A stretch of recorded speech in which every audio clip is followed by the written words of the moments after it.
Having trouble remembering where we left off. Last I remembered, you all went to the village hall, and let me see here. I have notes. We No. talked to the clerk, and we got the funds, and Yep. then Kaya gave him a stern talking to, and she went to go and talk to the constable, and then we went to talk to the mayor, and Yes. we unofficially agreed to look for a bunch of bodies with the ultimate aim of finding the cause of their deaths and rectifying that. They're going to tell the merchant that we're going to find the bodies. And the mayor asked us to wait until he spoke to her before approaching her for supplies. And we also got a map, which I can't remember if it was Kaya or Ruth has in their possession. And it kind of gave us a general lay of the land and included a mention of the Citadel. Let me see here. And of course, we talked about the adventuring party that went missing. They include the children of the general store owner, Carolyn Hucrelli. Yep. Yeah, there. Sean was helping me with my memory earlier. Talgan Hucrelli, who was a fighter, and Sharwin Hucrelli was a wizard. There's also a paladin of Pelor named Sir Bradford, and a ranger Caracas. And Pelor was the paladin was the only non-local. This is probably yes. And then there was a dragon whose name I think was Ashadurlon, who supposedly was mentioned as being responsible for the Ashen Plains. And there was something about the gods being pissed and throwing the citadel into a rift south of this. Yep, that's pretty much it. As a quick aside, you do remember as you were walking in the town, you did pass kind of the religious area. Oh, where was that? What do they call that? They call that.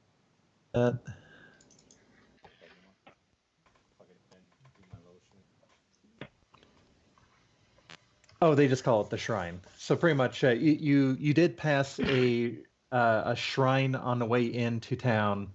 Again, this area, it's not one but many shrines devoted to many gods, but chief among them and well represented was Pelor. So there are at least some Pelor worshippers, if not a high priest who might be operating that area as well. Mm-hmm. But the Pelor's lawful good, of course, correct? Your gods don't get along. Yeah, no, they're not on the same side. Doesn't mean that they're bad guys, just means you see the world entirely. Exactly. It's all. I think of Forgotten Realms theology as like Baskin Robbins. There's a flavor for it. Pelor actually is a Greyhawk deity, and he's neutral good. Oh, is he? Neutral. Okay.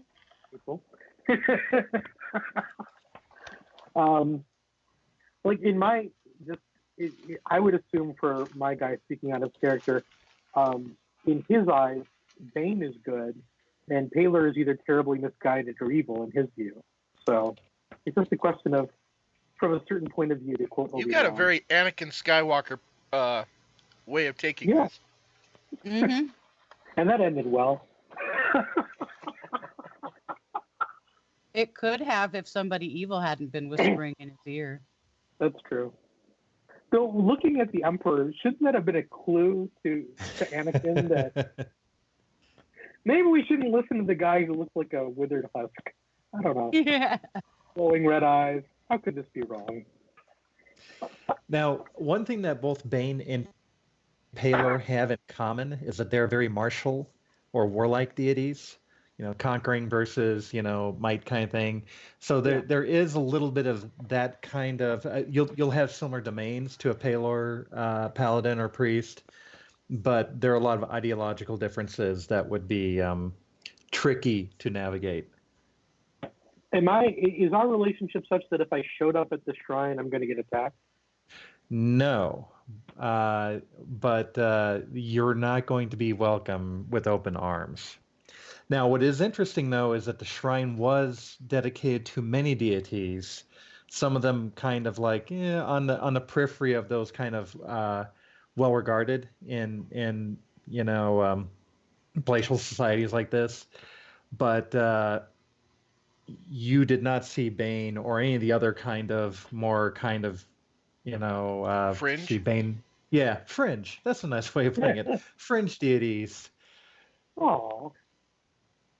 Well, um, So where are we right now? Are we just leaving the mayor's office? Are we still there, or? Yeah, you're Well, no, essentially not the mayor's. We were over at the village hall. yes. Okay. No, yeah, well, no, I thought we were still over at at the Oh, we went to see what guards. happened. Yeah, oh my Oh, God, what that's did It was right. like the constable or Right. something. Yeah, Yeah. but she's in like a compound where all of the peacekeepers stay. So Yeah, so you we're guys sort went of to over the there. jail. Yeah. And she's the one who gave us the map, right? And she told us she Yes. wants it back. Okay. Yeah. Yeah. Okay. Yeah, and All this right, was sorry. and again, that was kind of like you guys had been kind of realizing up to this point that there's been a lot of details that have kind of been withheld from you all.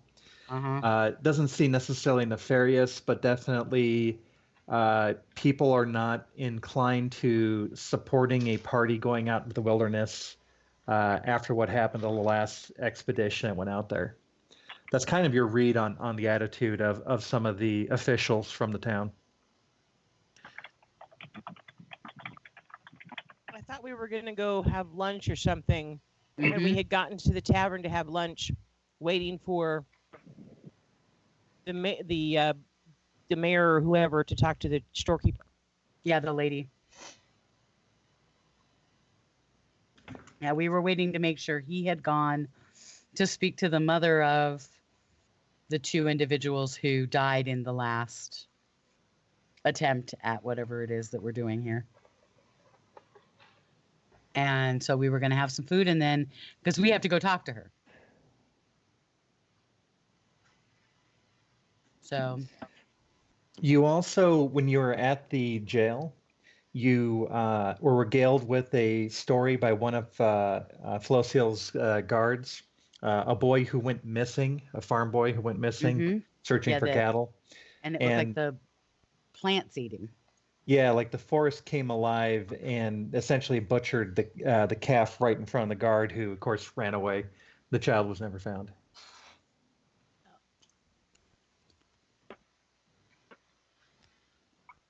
I think it was the traveler who pointed out evil druid time. Hmm. Yeah. Or potentially evil druid, but yeah, definitely that level of magic. Yeah. Evil at worst, rogue at best. Well, blood magic is never good. It doesn't really matter who you worship. Blood magic is not the answer. As soon as you go down that road, it's over. I'd have to agree on that. Yeah. You're not a good guy anymore anyway. How many times does Sam Winchester need this pointed out to him, I ask? Amen. But anyway. Okay. So we had our lunch. What do we want to do? How do we want to handle what we're doing? We know that we need to go and see the lady because, well, we have to get equipment and stuff before we go out. And we would like some information from her about her children and sort of what they were, But how do we want to go about this? The mayor had asked us to wait. Do we want to honor that request, or do we want? Oh, yeah. I mean, when we can go, what do we want to do? Yeah, when we can go. One of us should be the talker, for instance. So that she's not being inundated by 6 adventurers or 5 adventurers who all want to know certain things. But more importantly, how do we want to go about this? Are we going to abide his wishes and not tell her? We're playing this like we're just going to go see if we can recover parts? I think we should kind of think of it as the mayor. Well, on the one hand, we want to maybe not get paid and remain in good standing with the city. Right. I think we can kind of play it by ear in terms of the mother's demeanor, because we can honor our word to the mayor and still maybe give Mom an indication that if there's vengeance to be had, we would be open to pursue. You know.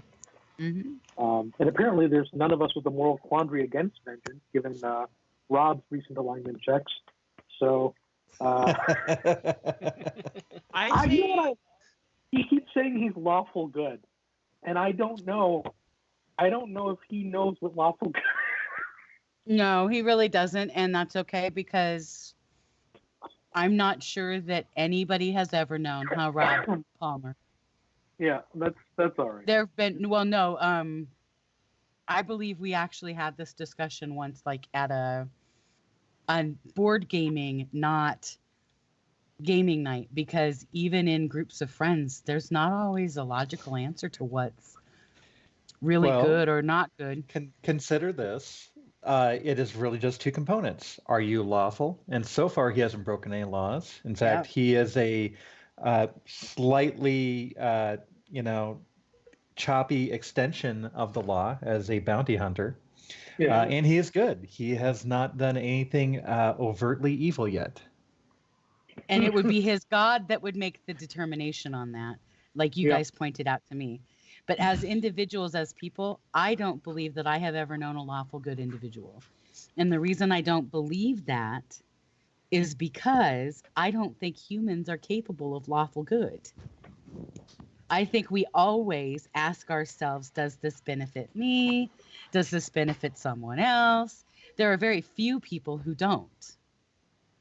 And so it sort of gets into that weird wishy-washy place where you're like, In a fantasy setting or a medieval setting like this, most people would be lawful neutral. They would obey the laws, but when it came to good or evil behavior, it'd really be more neutral, out for themselves and their family and so on. So potentially, yeah. Lawful neutral by far is the most common alignment you will encounter in a D&D game. Which is why I make my in real life neutral good. And probably in real life, yeah. Yeah, a lot of my characters are probably closer to neutral good. I just am actually able to play chaotic neutral. I'm more chaotic good in real life, and I generally play chaotic neutral characters. So, not that far from reality. Well, John's theory is that chaotic neutral is actually what human beings call evil. All right, then. Well, if you think about it. Evil. Woohoo! No, think about it. Oh, Sean, have you been getting He's not wrong. I'm sorry? What we consider evil as people is somebody who's motivated for themselves. It's just hilarious. Anyway. I think as humans, we are always motivated for ourselves. I don't know. My guy friends growing up, and there's two of them here in the chat with us, so they can argue all they want. My guy friends growing up really were primarily, at least in the good side of everything. Yeah. I would say that they responded to things that were awful in exactly the way someone with a good alignment would react. But whether they were lawful good, I'm not so sure I could give any of them credit for being an actual real life paladin over just having hearts and making good decisions, actually believing that people should do the right thing. I would say I fall more along the line of neutral good. Yeah, I would say all of you did with or lawful neutral, because you guys really were probably the best example of some of the most amazing people. I will never forget holding you and trying to keep you and Aaron back when that jackass picked that little kid up by one arm and was screaming at him at the McDonald's. I thought the two of you were going to actually disassemble his ass right there. This dude, this like adult dude, while we're all teenagers, so he was maybe 25, but he yanked a 2-year-old up and was screaming at him by one arm, like calling him names and shaking him in front of him by one arm. And I thought that the Rob we're here with and my friend Aaron were going to actually disassemble him. Like they were going to actually show him what it's like to be shaken and intimidated. I was like, shaking. God. I was literally shivering. My spring was so wound up. Yeah. You have no idea. So they certainly were not paladins, but they certainly were also not capable of overlooking a wrong. But anyway. Okay, sorry I lost the call. My computer decided to leave the internet. I apologize for missing all of that conversation. Oh, I'm sorry. It was just the story you've already heard about the weirdo that was abusing a kid at McDonald's and freaked Aaron and Rob out to the point where they were ready to disassemble him right there in front of God and everybody. Because that's what you do, is you defend children and old women. I mean, that's the right thing to do. There is nothing wrong about that at all. Nope, I don't think so. But anyway, we are at the chief constable's office. I think is where we actually left right Well, off. and we were headed over to go get food. And so while we're walking, my character introduced everybody around to the nice waitress who gave us information. Mm-hmm. Oh, that's right. That's No, we did that over breakfast. But anyway. Oh, was that breakfast? Okay. It's been 2 weeks. I've slept since then. But anyway, so the question from me while we're just sitting around gathering, getting food or whatever, waiting to hear from the mayor because he asked us to give it a couple hours. So at least doing that much, is how do we want to handle this and who do we want to be our spokesperson? Julian is actually uncomfortable being the HBIC. So he is totally willing to leave the front man discussions to whichever of you wants to take it. What he's not comfortable doing is lying. And so he's just not going to say one way or the other what he's doing. Well, or he's going out to do this thing, but he's not going to make it into he's not going to tell her some big elaborate story. He's just going to ask her for gear and information. I think Kaya's view on that is stick as close to the truth as possible because it's always easiest, and only leave out the parts that will upset her. Mm-hmm. Because the best lie has a lot of truth in it. So Kaya is perfectly comfortable with telling as much truth as possible and letting other people assume whatever they want to, because then it's not really a lie. They just jump to their conclusion, and that's fine. That's pretty much. Kaya will give you enough truth to let you hang yourself. That's pretty much Vosh's approach to things. Okay. And I'm certain that that's where the rogue lives. Does anyone want to see Jim Butcher? Which Witcher? No, Jim Butcher, the Dresden Files. Oh, yeah. Think Gentleman Johnny Marconi. Okay, all right. That's okay. So he's not going to lie, but he doesn't mean he's nice. He has to tell you everything either. Yep, exactly. Yeah. So. Well, and while I do have a decent charisma, the mask can be a little off-putting when you're trying to... 100%. It looks like our Bane-worshipping cleric is now our front man, at least until the paladin, or I'm sorry, he is a paladin. I'm going to do it because under no circumstances should Rob be our spokesperson, because he was going to get us killed.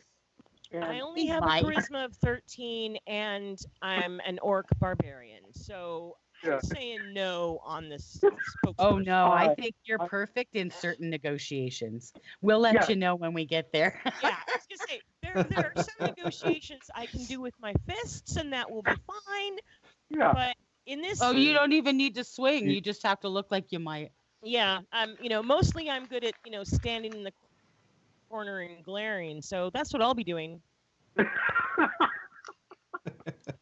Well, maybe not glaring in the store. I'll probably be, looking for provisions or whatever and letting you guys do the talking.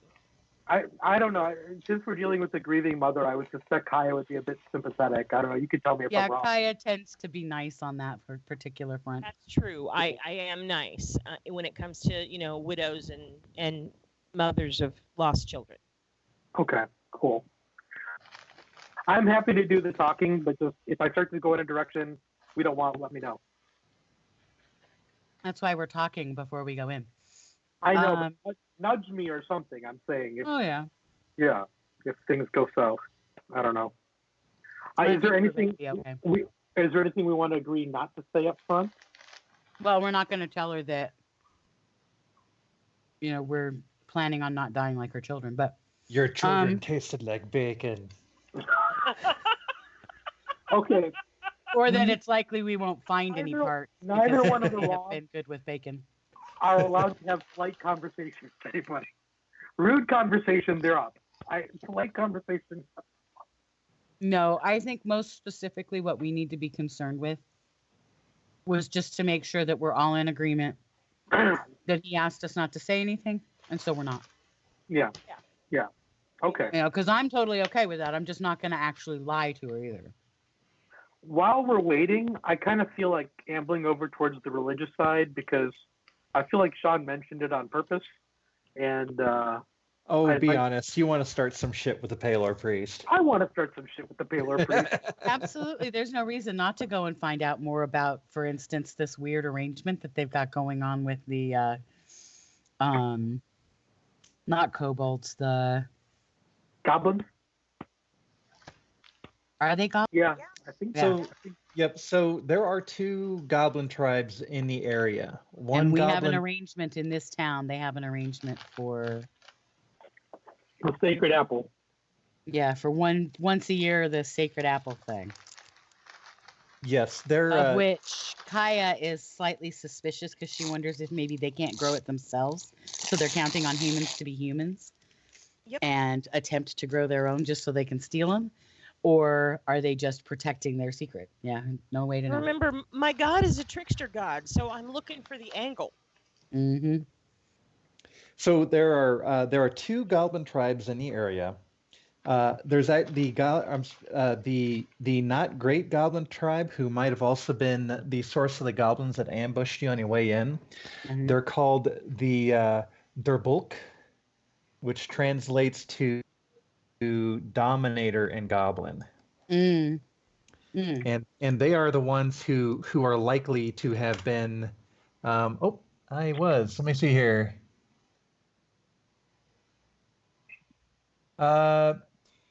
Let me see something real quick. Someone was whispering me.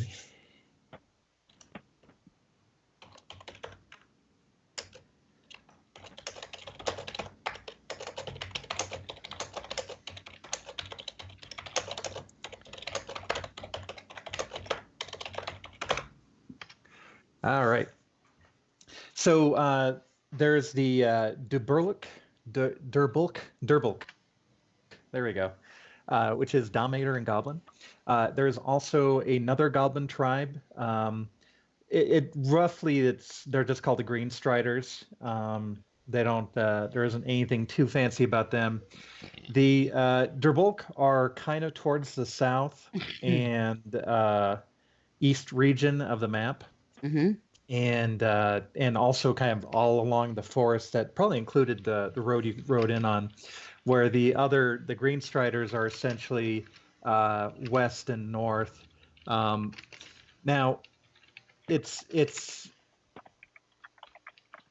the goblins aren't necessarily at war with each other, but they steer clear of each other. Essentially, as far as it's understood, the Green Striders just don't want any trouble, and they don't want to be associated with their bulk. Now, the Kobold tribes are a different story. Again, kind of in the south east area, there is a Kobold tribe. They're essentially called the Ashardalon Kobolds because they still worship the dragon as if it were a god.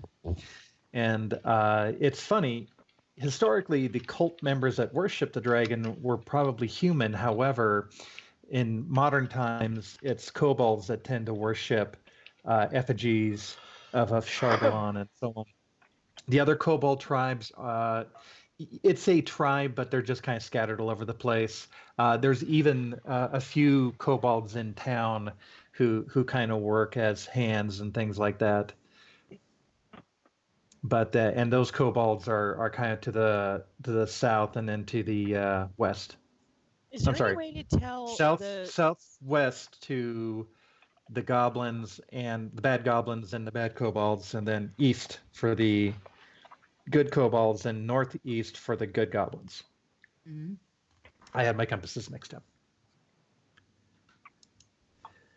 Is there any way to tell the allied goblins from the bad goblins? The good goblins tend to dress differently. They I want to say Native American, but they have somewhat kind of elaborate headdresses. They will appoint themselves with feathers and other kind of adornments, where the bullock would be more warlike than being armor or hide, tortoiseshell armament. It's they definitely have a look to them, but beyond that, there isn't much to go by. Generally, if it's a bad goblin, it's trying to kill you. Mm.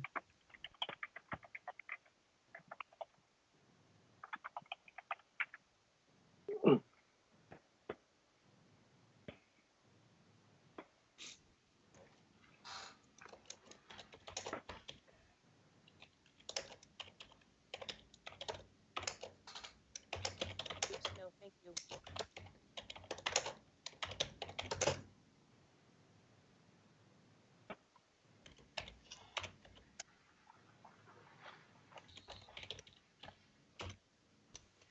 Okay. Well, you guys sort out the next move. I gotta go AFK for 1 minute.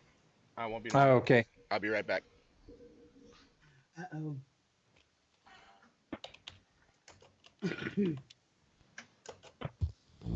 Okay, so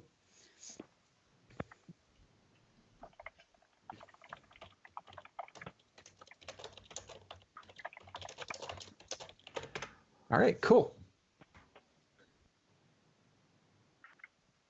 All right, so you are all currently at the inn. You've have some just kind of some light fare. You've been sitting at a table now, kind of strategizing about how you all would engage with the matriarch. You all then decide, well, now this is did he taking. give us money? Oh, the mayor give us money for mayor- provisions? The mayor has not given you any money yet. Okay. And it might have been implied that he's going to talk with her and set up a line of credit with her or something along those lines. But the only money you received was from the accountant for Was the bounty. Yep. the bounty that you collected on the brigand.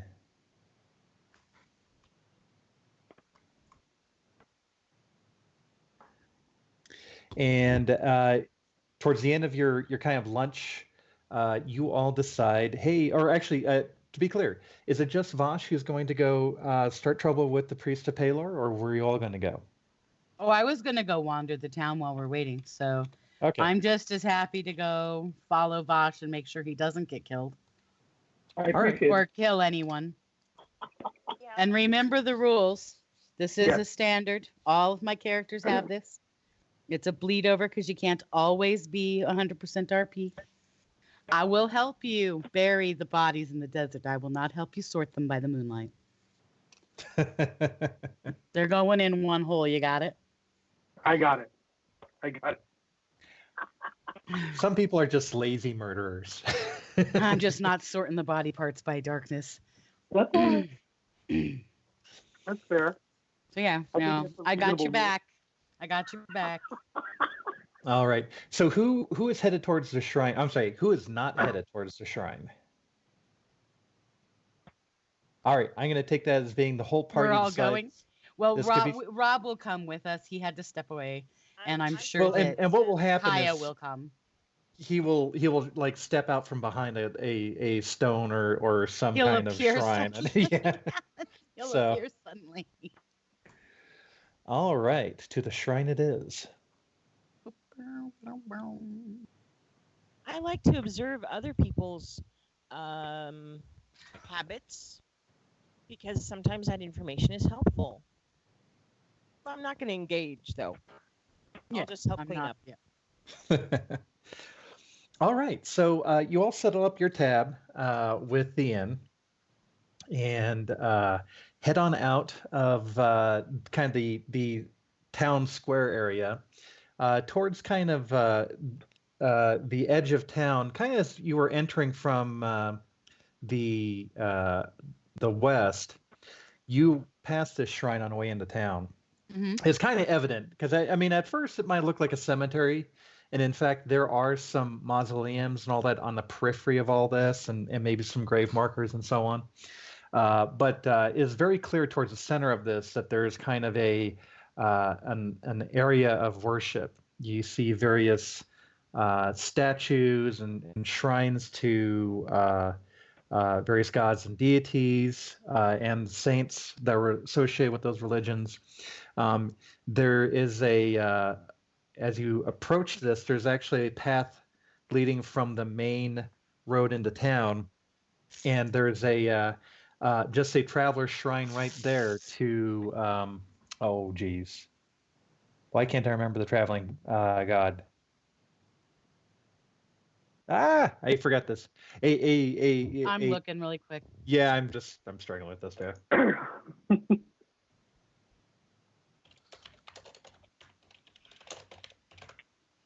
I have not been doing my homework. No.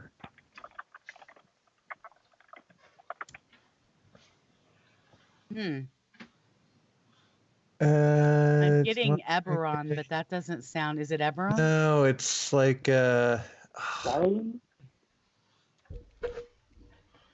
not doing. Flaren? Florin. There we go. So there's the one with way more letters in his name than it sounds like. Yeah. Florin. The delicious dessert. So yep, there's like a shrine right by the road to Florin. And then this road then leads up to this kind of religious area. And as you are approaching it, it's not there are people going up and down the path.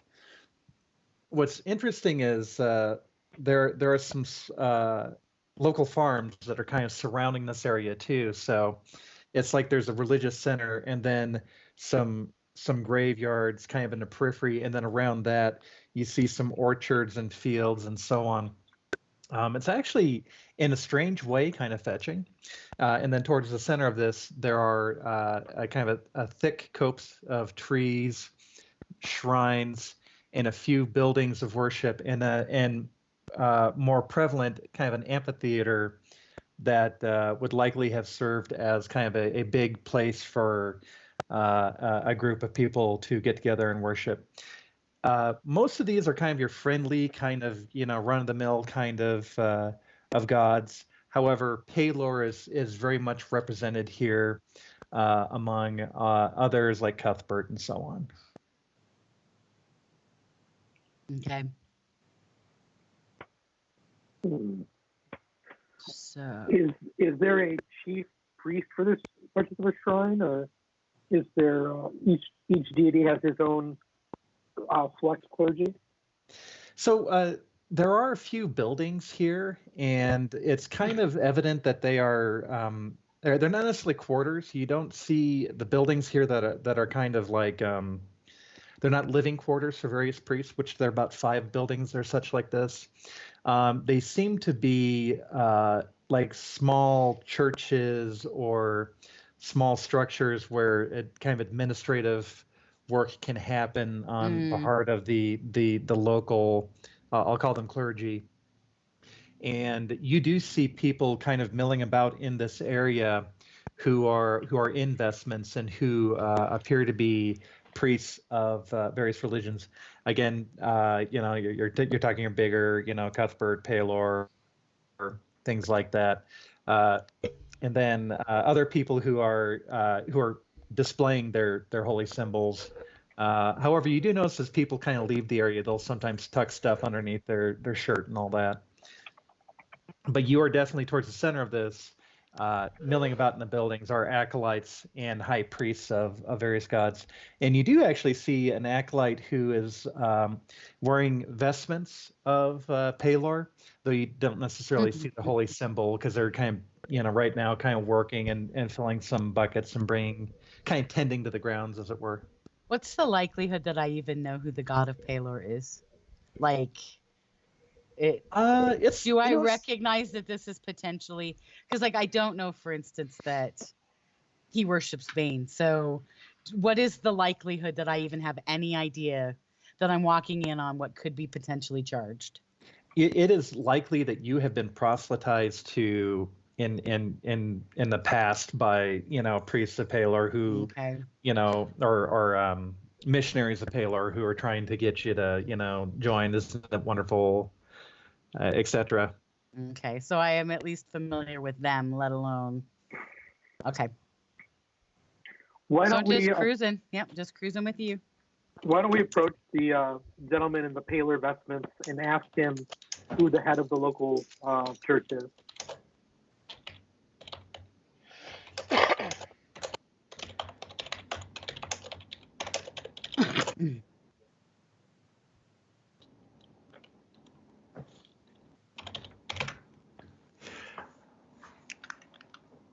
I'm sorry, was that directed at me? Sorry. Yeah. Sure. I was saying, well, I approached the paler person that we see laboring and asked him, and I just kind of greet him, good morning, and asked him who the head of the order is. So you approach this individual, and they kind of it's a human, an older male.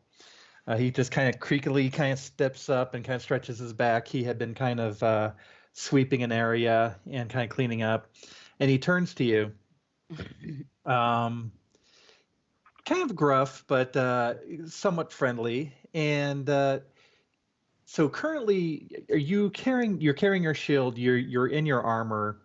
And is it accurate to say that all of you, not because you're going to have a fight or anything, but is it accurate to say that everyone's in their armor and in their full adventuring gear? Yeah, we're wearing our clothes. Oh, well, this is going to go well. Okay. Oof. The acolyte, the older acolyte, turns and stands to regard you, and takes a step back when he sees the group of you in essentially in your adventuring gear, weapons, nothing drawn, of course, but like armor and shields and all that. You think that this guy is more used to seeing farmers and just locals than anything, and he takes a step back, kind of quietly gathers his composure and asks, "Can I help you?" My name is Vash, and I was wondering if you could tell me who the head of your faith is here in town. All right. That is, hold on.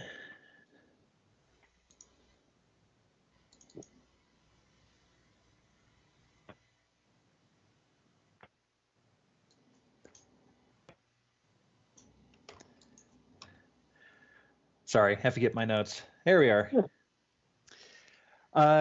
So you asked the acolyte, well, who's in charge of this? And he stops for a moment, and then says, why? Why would you like to speak to the high priest? Well, the vow that we made to the mayor, did he want us? Are we able to discuss our purported objective with others besides the that we're headed out there? I think so. Yeah. Okay. I have a feeling that we're just not supposed to give a lot of extra details. So yeah. My companions and I have been asked to recover the remains of some adventurers who have been lost recently. I understand one of them was a member of your faith, and I was hoping to speak with the head of your order as to whether there was any special disposition needed with regards to the remains. Oh, of course. He's obviously taken aback by this. Good angle. And he says, well, of course. Yes, Sir Bradford. Is it Bradford? I forgot his name. Bradford. I think it's Mr. D. Yeah. Yes, Sir Bradford was a member of our sect.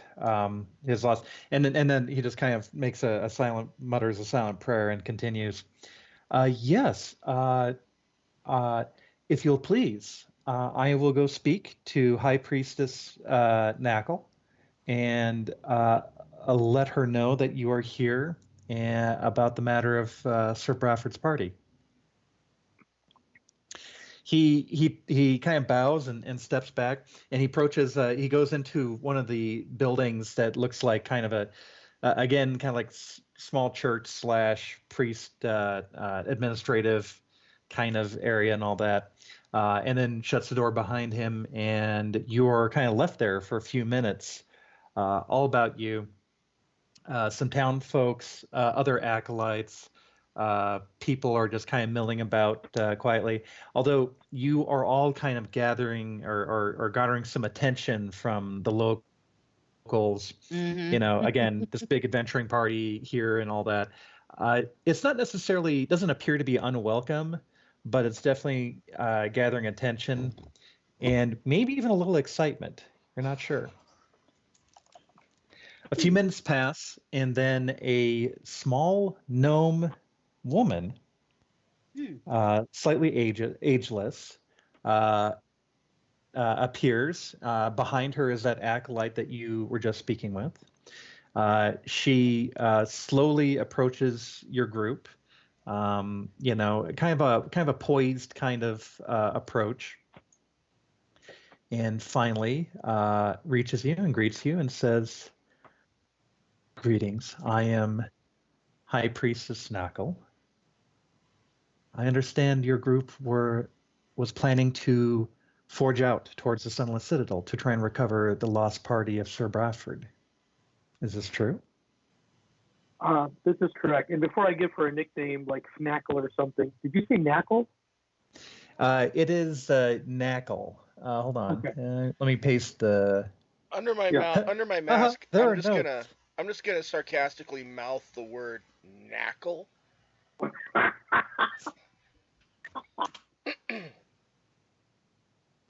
Okay. She is a gnome of indeterminate age.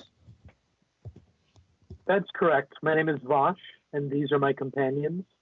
We are hoping to venture out and recover what remains of the adventuring party that was lost. I understand that Sir Bradford was a member of your faith, and I was hoping you could tell us a little something of their destination and if there's any special arrangements we should make with regards to his remains when we find them, if we find them. I see. You get a sense that she is somewhat uncomfortable. Unsure what the hell to think. Yeah. Well, it's not necessarily unsure what to think, but I think a little uncomfortable. And you actually see her glancing to the various people who are now kind of like gathered and paying attention to this exchange. And she says, "Of course. Would you please join me? And I will enlighten you as to what Sir Bradford was looking for, and any protocols you may observe in retrieving his remains and the remains of his party. Please." She bows and gestures for you towards the building where she and the other acolyte came from. And this is not like a small building. I mean, it's essentially maybe 20 feet on the side. And it's and again, it's kind of interesting. The entire sanctum area is kind of a big oak tree surrounded by a round cobbled path with various buildings off of it. The amphitheater is nearby, and everywhere there are various shrines and booths and so on. So this essentially is kind of like even like a small town in of itself. She's gesturing towards this building. Okay. I follow her. Okay. She when she sees that you're all joining her, she picks up and heads towards the building. The acolyte kind of rushes ahead to get the door and hold it for all of you as you enter.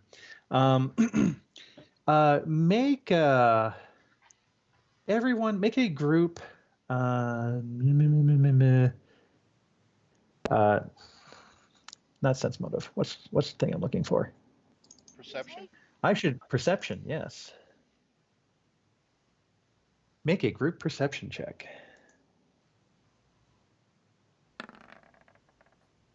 I Anubis is certain only that he might be here.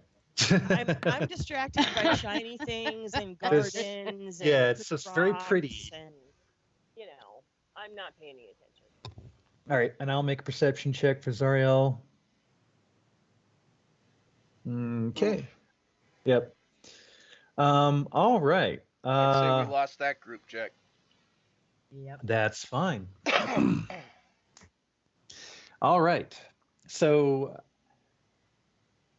we're heading into an ambush and have no idea. Yeah. Unfortunately, that was not a great perception check. That's okay. So the high priestess goes into the building. The acolyte holds the door open for you all and gestures for you to enter. Do you enter this after failing your group check? Oh, well, yeah. I'm walking right on in. All right. What is the marching order? I'm guessing. I'll go first. Since Okay. I've been kind of Bosh. interacting with her. I will bring up the rear. Okay. I'm kind of dawdling along and I'm distracted by shiny things, so I'm probably next to last. Well, if Next I die, I'll last. re-roll something. All right. So it'd be Vosh, Anubis, Zariel, Kaya, and Traveler. Traveler All right. bringing up the rear. Okay, cool. So, as you kind of enter this darkened building and your eyes adjust, you are kind of keenly aware suddenly that there are a couple men in the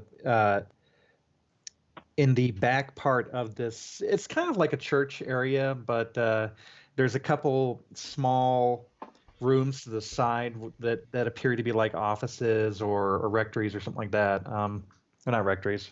I forget what that's called, but there's a couple small rooms to the side, and then what looks to be kind of like some pews and a pulpit kind of towards to the back of this.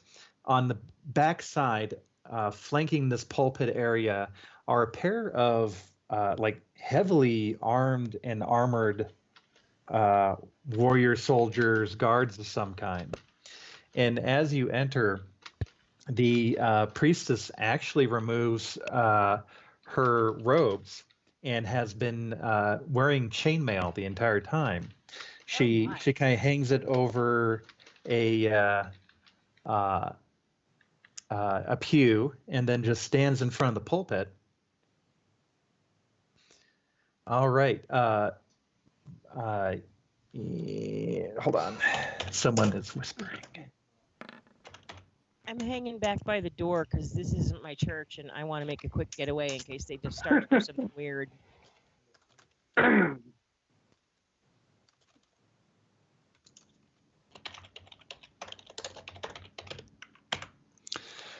All right. So the priestess turns. You also see that she has a dagger and a small, kind of almost cudgel, not necessarily a mace. Oof. Hold on, someone's doing some things. Sorry.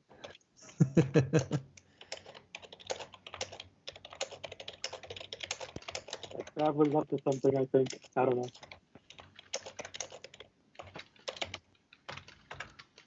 All right.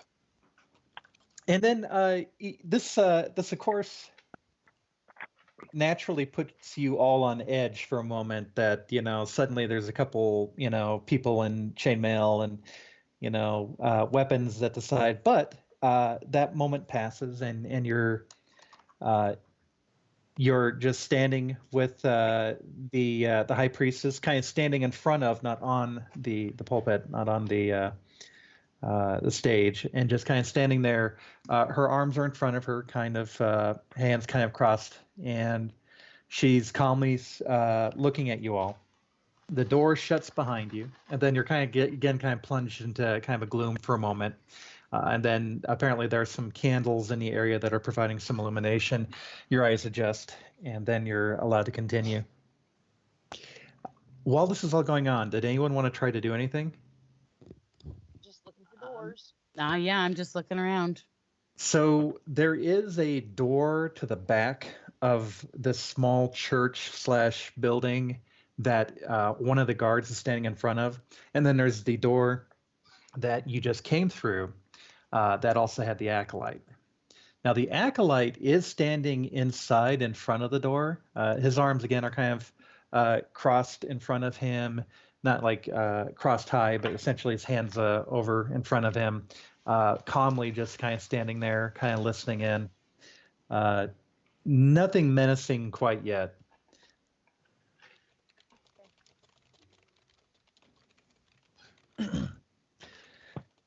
All right, and I keep forgetting to look this up. Hold on. All right. At this point, I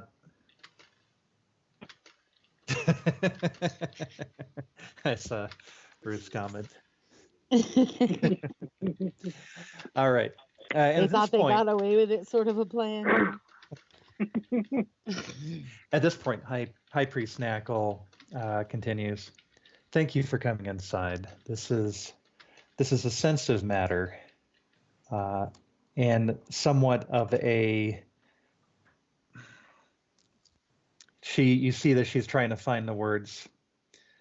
A stain on the reputation of this church. Several years ago, a brash and young paladin, whom you know as Sir Bradford, took it upon himself to go rid this land of the threats that are embodied and ensconced within the sunken citadel. No, he was actually lawful good. Go ahead. Yep. Sorry, I didn't mean it. Oh, it's okay. Oh. This was against our recommendations. It seemed foolhardy and reckless, and has caused a bit of strife among the people in this town. Lady Carowin in particular has been at odds with our order for some time now, blaming our church and Bradford for the loss of her children.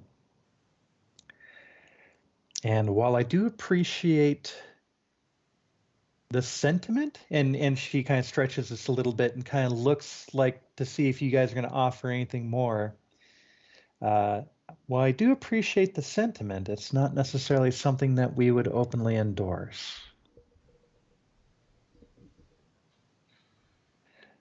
Are you all dead set on traveling to the Sunless Citadel? My dear cleric, one thing needs to be understood in this situation. We are doing this as a courtesy to your fellow follower. Whether you give us, we are not asking for permission. We are just, we are going on said quest, whether body is found or not. This is simply a courtesy to you. You can say no. You have made a choice, but a choice you have made. Thank you. Permission is not mine to grant. And you are right. This is not a matter that I have authority over. However, I would be remiss if I were not to try to assuage you from taking on this task. You and everybody else, sister. You and everybody else. Please understand that these have not been easy times for the town of Oakhurst, and to lose another group of and she doesn't necessarily roll her eyes, but she does kind of look up a little bit. To lose another group of heroes so close to the loss of the last adventuring party would be a bit of a shock to the town. Nobody knows us, so nobody will miss us. Can I can I make a persuasion check and ask her if I know that she would not want to encourage anything that would bring harm to the town, but if there is a chance for us to work some good, some benefit for the town, we'd like to take it. And if there's any information she'd be willing to share that could help the town, we would greatly appreciate it, even if it's something that's not widely known. Okay, go ahead and make a persuasion check. Also, if you are going to be whispering checks, please describe what you're trying to do with that check as part of the whisper. For those various people who are whispering me. All right. Oh, that was a terrible persuasion check, by the way. Yeah. All right. She nods. Of course, I will help you in any way that I can, but it is not necessarily something that I am going to endorse, nor can I openly endorse, given the strife between our church and the nobles in town. You see, yeah, go ahead. You see, Carowyn Hercule has blamed us for what happened to her children. She believes that Sir Bradford was on a mission from us, from our church, and a brash and foolhardy mission at that. And this has caused a great deal of strife in the town. So we cannot offer you support short of guidance and healing if you do return. But that is the limit of any help that we can offer. Save this.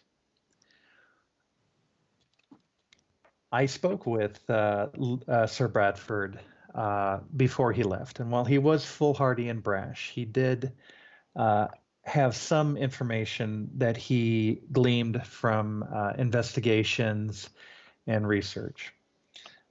What I can tell you is that the area is quite dangerous, which is evident.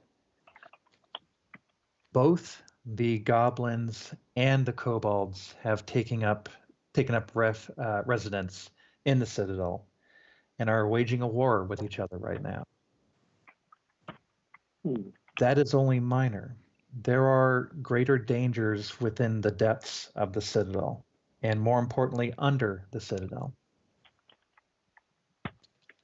I don't know where Sir Bradford's party met their end, and I don't know where you'll be able to find the remains of that party in the group.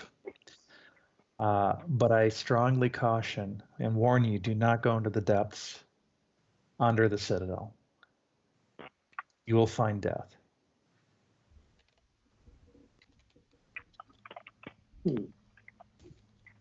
Guess where we're going first? Yeah, exactly. There's this weird psychic thing that happened. Did you hear it, Sean?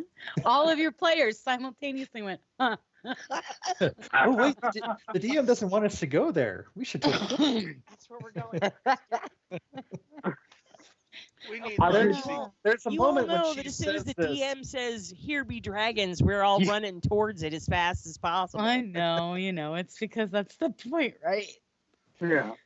When after she says that, there's kind of a pained look on her face for a moment, like she realizes that did not sink on you guys at all.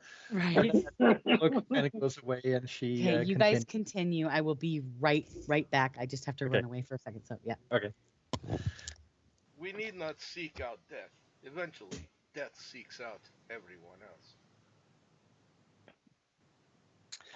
Her face screws a little bit at that comment, but then kind of nods.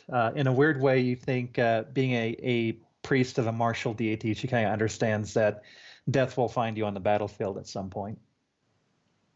Did Sir Bradford leave behind a journal or any notes that we could use regarding his investigation?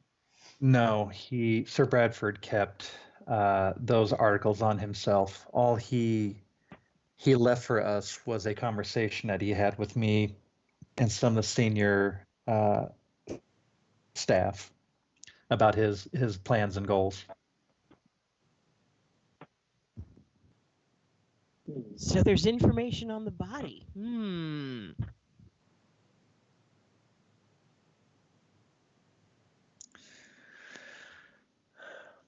Is that all I can help you with at this time? You mentioned the kobold and the goblin and other Yes. dangers. In terms of the other dangers that are there, is there a particular type of enemy that we might encounter, whether undead or demonic or draconic, or have you heard any whispers in that regard? Well, again, the area was known to be a devoted to the cult of, oh gosh, I keep having to look up all these names. Ashfordon. Yeah. Yep. And so, as far as I know, there's a potential that the remains of the dragon priests who worshipped him are still there, among other denizens. I can't tell you if you'll encounter undead or other abominations as such. I do know that the dragon priests and the cult that used to reside there did work a great deal in elemental magics.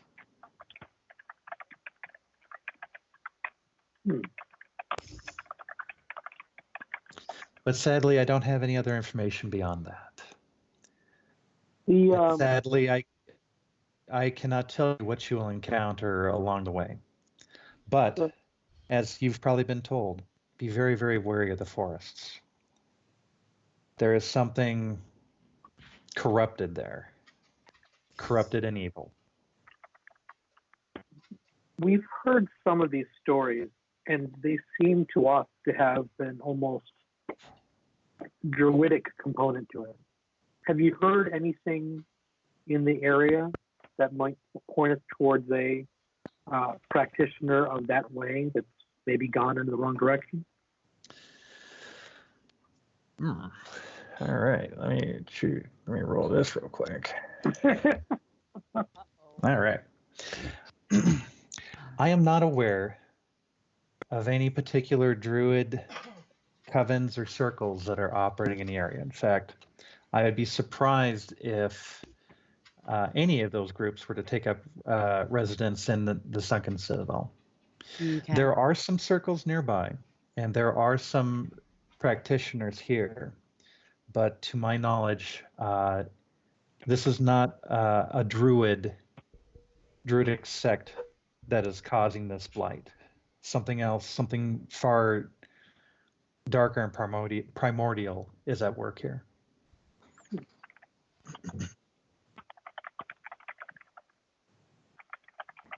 Who would be the best person to speak with about these strange occurrences in the forest?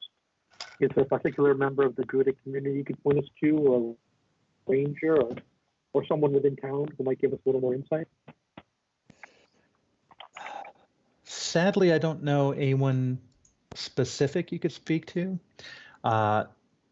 Less than a day's travel from here, there is a druidic group that I could point you to where you could actually seek them out if you wish to gain some more insights. As for locals of the town, I couldn't tell you if anyone would know of a druidic group or sect that's responsible. Now, I ask you this: why do you believe druids are at work, or why do you believe druidic magic is the cause of this? Based on the accounts that we've heard of these strange happenings, a lot of them seem to involve the plants, the growing things in the forest behaving in unnatural ways. So even if the druid is not responsible, it would fall within their ambit. And it might be something that they'd be more sensitive to given where they practice and what they pursue. I see. Then yes. If you wish to try to discern more about this, it might be worthwhile to speak with the druids. Sadly, in the last, it has been, she kind of counts on her hands. It's been 5 years since I've spoken with any members of that sect. Perhaps if you made the journey there, you could glean some insights as to what's going on. What is the name of the group and where they're located? How about the circle of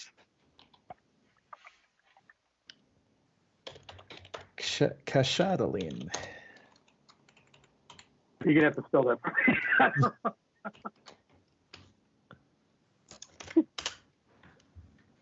Oh, except it's not circle of Kashadaline, it's just of Kashadaline. So it's actually kind of funny. As you guys have, as we've been gaming and all that, I'm actually dictating as I speak into OneNote, kind of as a way to kind of keep, running notes Track of of what it. I've said and all that, Mhm. which is terrible because OneNote doesn't know D&D very well.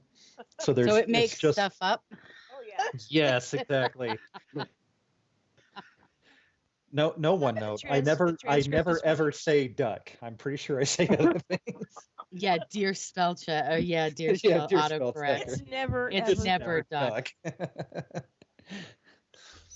So yeah, I might actually just start burping and farting into the mic to try and come up with some NPC names from the dictation system. Yes, you encounter an orc named. Yeah. Is anyone familiar with Julie Brown? Because I'm a blonde. It's from Yeah. Earth Girls Are Easy. Oh yes. Yes. There's a line in the song Doc Magnum, and I have her. She's now singing in my head. Oh, Thanks. My favorite thing about that is how hard would it be to misspell blonde that many times? You can tell the woman's not actually a blonde. She's smart enough to do it. All righty. Well, shit. So Julian's trying really hard to just be quiet and kind of meander, but he'll kind of just glance right at her and ask, so would this druid group be in the direction of the Citadel or in an opposite direction? Opposite direction. Of course it would. He just looks down like, oh. And essentially, there's kind of like a foothill / plains area, kind of to the east and kind of northish area. That's probably and she'll actually put this on your map. That is the location of the Druid Circle. Alrighty. Well, Mental the note to advantage. self. Sorry. No, mental note to self. This is something we're gonna have to discuss. Yeah. Okay. The advantage of the druids being in the opposite direction of where we're actually going to go is that when we leave town, we can honestly say we're not going straight to the Citadel. Mm-hmm. So, there's camouflage in that. I'll just casually point out. She, the high priestess, kind of asks, "Is it your intention to go see the druids?" Yeah. She looks That's a past good you plan. towards the acolyte that was at the door, and she kind of like raises her hand and snaps her fingers and gestures to one of the side rooms. The acolyte nods and kind of runs into there, and you hear him kind of fiddling around with some papers, and then you hear like the tapping of an ink pen on an inkwell. Oh, And some did scribbling you takes place. just volunteer yourself as a runner? Thank you, fair sirs and madams. Yeah, we just became messengers. Pretty much. Woohoo! Billy McClure stole somebody's stuff, but he's going to go ahead and give it to you if you go get him some apples. Fuck Billy McClure. Exactly. All right. West. Okay. Do you so High Priestess Knackle, is there anything else I can provide you? You did mention healing should we return from the Citadel. Of course. You're doing a service to the town, and while it might be foolhardy, it is still for the benefit of this community, and we will help those who help our community. Your prayers would not go amiss. I'm sorry, you said your prayers would not what? Go amiss. She nods. She could certainly pray for us. Voss just kind of twiddles his thumbs and doesn't say anything. Well, the likelihood that your God would let those prayers get to you is pretty slim, so don't worry. I think you're safe. Thank you. I thank you kindly, my lady, for the offer of prayer and assistance in healing us after. We do intend to return. I try to make that sound like not a threat, but a... Yeah, we have this borrowed map we have to bring back, or I have a feeling the captain of the guard's going to come find me. Yeah. She nods at this. Yeah, we will be back. I'm trying to sound thankful. But Yeah. you know it's hard for me. It definitely comes across that way, and she nods. And then the acolyte returns to her. He's carrying a small kind of desk, and there's a candle burning on it, Jesus, he needs and to some travel papers that kind of. type of shit. Nope. He brings the desk to the high priestess, kind of stoops down to her level and kind of holds it out. She then takes the letter, kind of folds it, essentially seals it with a signet that was on the desk, and then you actually see her pass her hand over it and mutter something quietly. Nice. There's kind of a strange kind of dimming of the lights in the church room, the actual chapel area. Yeah, she actually just sealed it. And then takes the sealed letter and walks towards you, Vosh. And at this point, she actually gets a good look at you and and as she's walking up, she actually gets a look at your shield and scowls. Dun, dun, dun. I'm going to step up because I see that scowl. How can we be of service to you, my lady?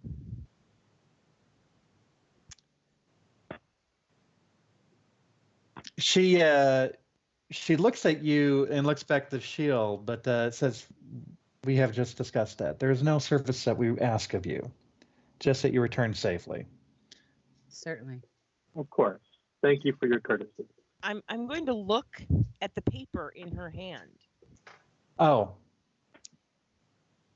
She you think that she was a little like taken out of her mental process by seeing the markings on the shield, and she then looks at the letter. Ah, yes. Present this to the high horse.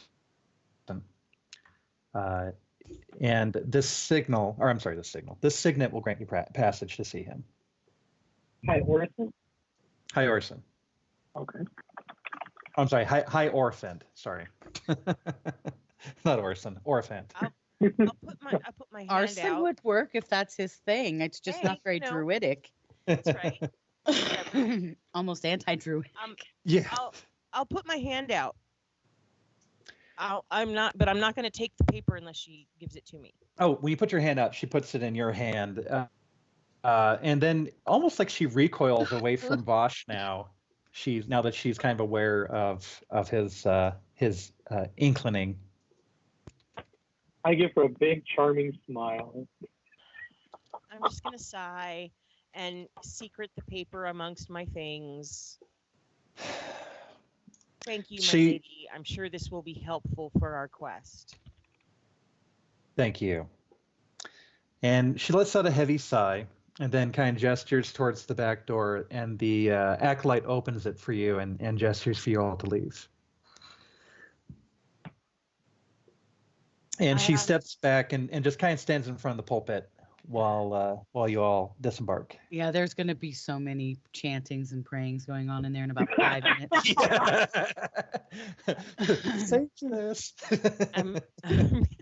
I'll go out the door last. She's going to empty an entire can of Febreze after I leave.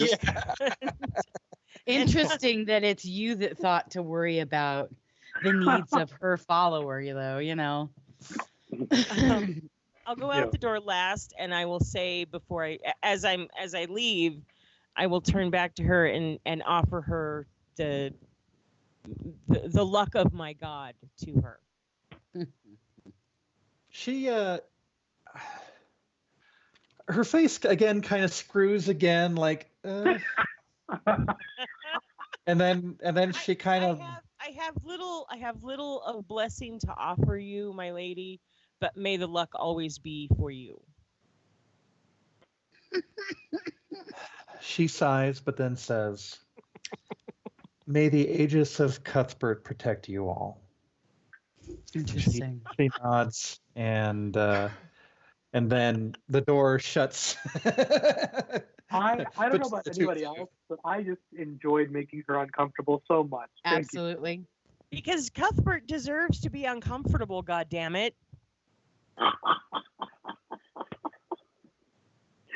you. Oh, I'm sorry. Who Paylor. I'm wants to sorry. celebratory The drink? aegis of Paylor, not Cuthbert. I'm getting my gods mixed up. Paylor Sorry, Paylor deserves to be uncomfortable too. Yeah. Yep. Maybe not as much as Cuthbert, but still, pretty much. Hey, I'm trying to be polite. Polite's hard where I come from. That's all right. I'm good with that. As you all exit the building, you actually see a couple children kind of scampering away from the building, kind of whispering and giggling. And all around this building, kind of at various kind of compass points, people have been kind of like muttering and talking and gossiping. And that quickly kind of shuts down the moment you step out. And then people kind of uncomfortably go back to what they were doing, like picking their nose, looking at the sky, talking about the weather. Oh, I'm just going to grin and show all of my fangs. The few people who see that are kind of made a little uncomfortable by that and then quickly turn to go find something else to They look should at. be uncomfortable, gossip-mongering little idiots. And there's a weird thing, like it's definitely like the gossipy church, mom kind of like this. This is definitely the vibe you're gonna get off of this. And then you and the church ladies and the ladies sewing circle all at once times 12. Yep, pretty much. All the people I hated most. Sad. And then the most activity you see is a small group of children who are running out into the adjacent field, kind of giggling and talking. And did you see the big green-blue one? That was, and just kind of running off into the field. Wait till they talk to the little girl that's new in town and find out that she knows you and likes you. Oh, yeah. And before she'll be a hero. I do have some private business before we leave town.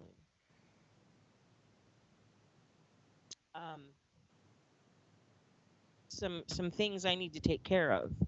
Okay. Do you need help with any of that? Are you good at banking? Are you good at robbing banks? No. Hey, don't be stepping on my turf. I'm not robbing any banks. Dropping money off, for goodness sakes. She's even adventurers don't get charity. All right. So where is the party headed to next? Well, I kind of had my itch scratched, so I'm willing to help with their need here. Would anyone need some backup? How has it been long enough for us to go to the store, or do we still need to waste some time? You were under the impression that maybe someone would come find you, but who knows? Okay. Maybe that plan was wrong, and maybe they're waiting for you to go. He did say a couple hours, so Yeah. Is there a bank in town? Some sort of banking institution somewhere? People Actually, they're probably the best thing might be. Oh, and now I have to remember the actual. There is a coin house that Kaya, you have actually been told about, an establishment that, in addition to gambling, also acts as a bank of sorts. You could go there. I need to make a visit there. Anyone who would like to come with me may, but if you rob anything, I'm going to have to backhand you. I have legitimate business to take care of, and I don't want to get a reputation for having been with a bunch of thieves. So if you can't keep your hands to yourself, I suggest you don't go with me. I cannot make promise. Then you can make yourself scarce. You ask too much of me. As usual. All right. So you guys start heading back down this path and towards the main road. As your group is traveling towards kind of back to the heart of town, and this coin house, you hear a shrill scream from a child in kind of the field area that was adjacent to the shrine. I'm taking off at a run. I'm following and getting my weapon, my I am shield, right and my mace. behind. All right. So about maybe 300 to 400 feet into this fielded area, which the crops consist of corn and some other kind of taller kind of staples. You hear a child scream, and also a bunch of other children who are okay, good to know. And let me. Someone was whispering me.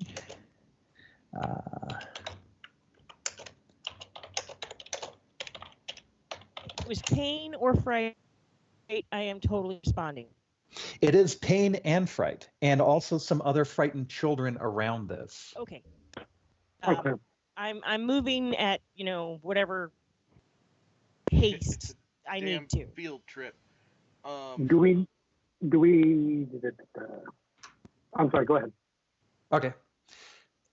So as your group approaches, you're kind of moving between some corn, and then you kind of enter into an open area where some harvesting has happened. There's already some bushels of corn and all that kind of tied up and all that, and you see a group of children who are standing around another boy.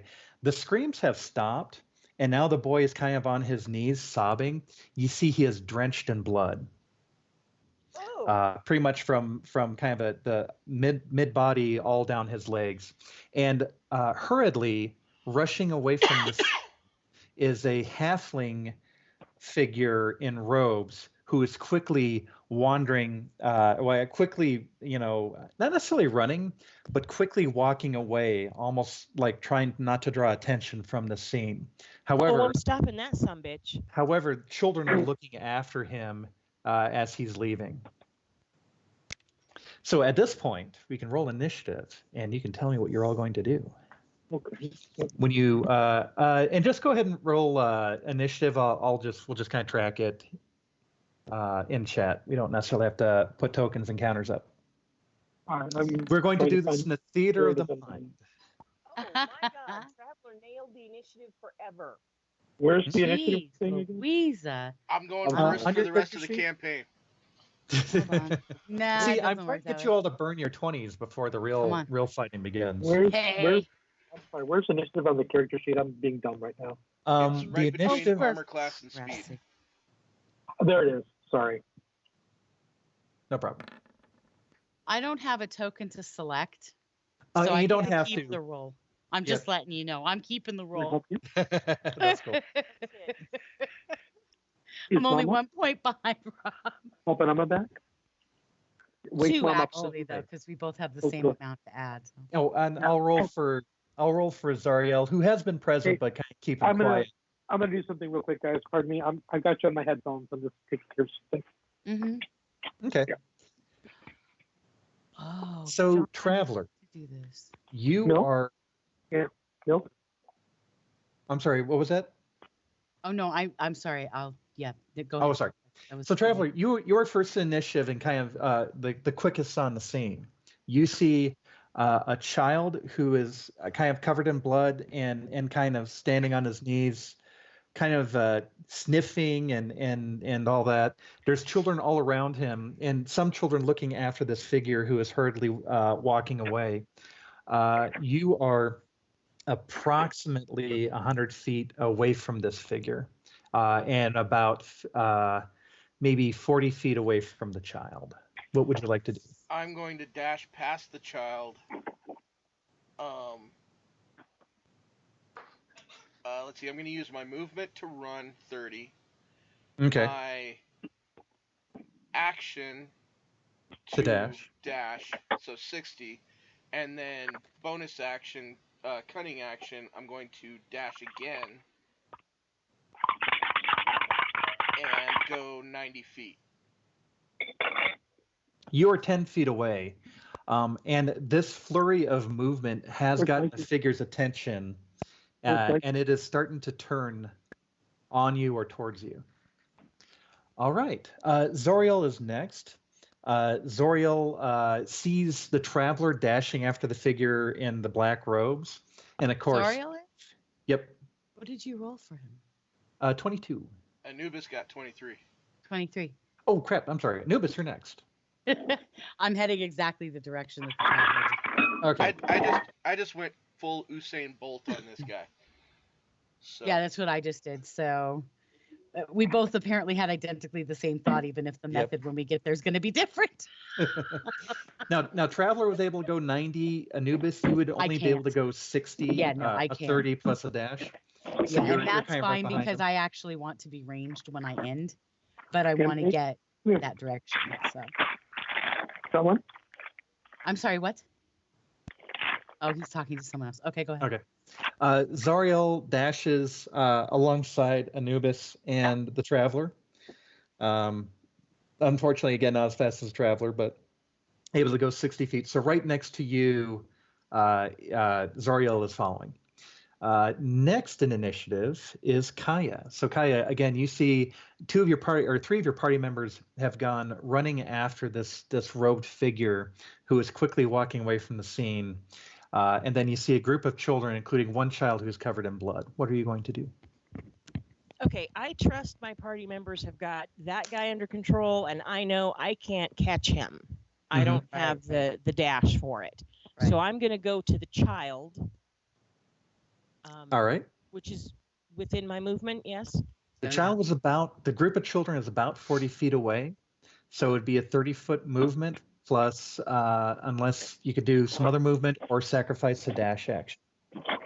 Then I'm just going to take my movement and a dash as my action to get to the child and, assess, is it bleeding out? Is it just injured?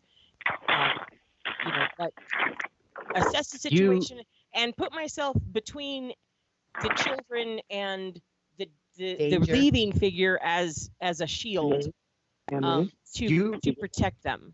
You run up to the group of children, and some of the children are kind of getting out of your way as you approach. There's that kind of like, uh-oh, an adult is here kind of moment.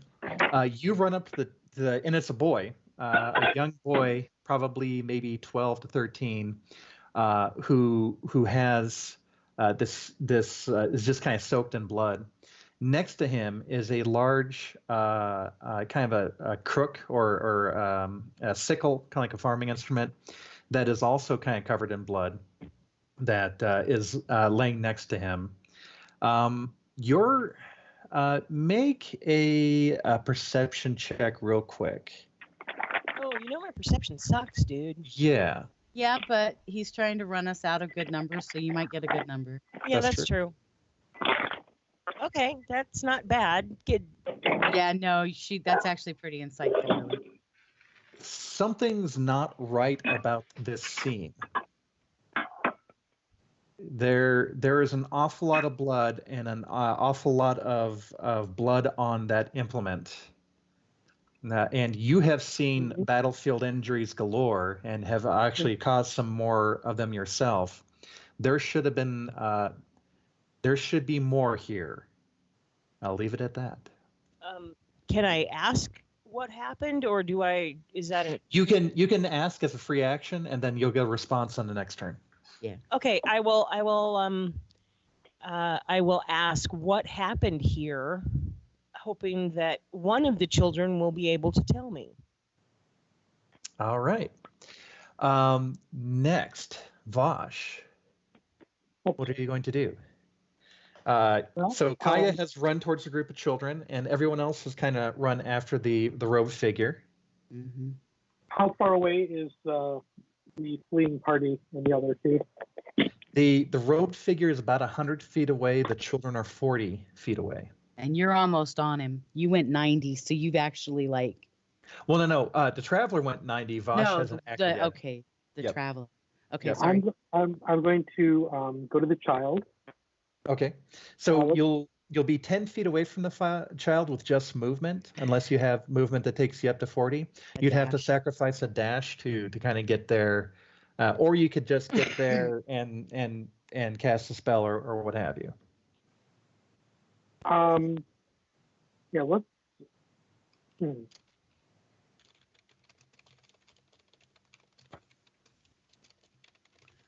So, are there any visible injuries to the child? I have to get close to find out. What am I saying? You definitely have to be closer, but from here you see that the child from kind of midsection and down his left leg is soaked in blood. Like it is like bright red, kind of on his linens. Does it appear to be his own or someone else's? Make a perception check. That would actually probably be investigation, wouldn't it? It'd be perception from here or investigation when you got a little bit closer. Unfortunately, you cannot tell if it's his or someone else's. All right, I'm going to. I would have to use dash as an action to get to him, correct? Yep. Let me go and then ahead once you're there, you can take a free action, or depending upon the skill, you might be able to use a skill check. Let me go ahead and do that. Let me dash to him. Okay. You're now adjacent to the child, right next to Kaya. Let me do a medicine check with regards to him in terms of injury. The medicine check will take an action. You'll essentially have to kind of like triage the kid right there. So I have to do a bonus action, right? Let me see. If you have a bonus action to allow you to do so, or a free action, or possibly a reaction to the situation. Okay. Otherwise, it'll be your next turn that you'll be able to act. I think I've got a bonus action free. Let me see. Let's find it.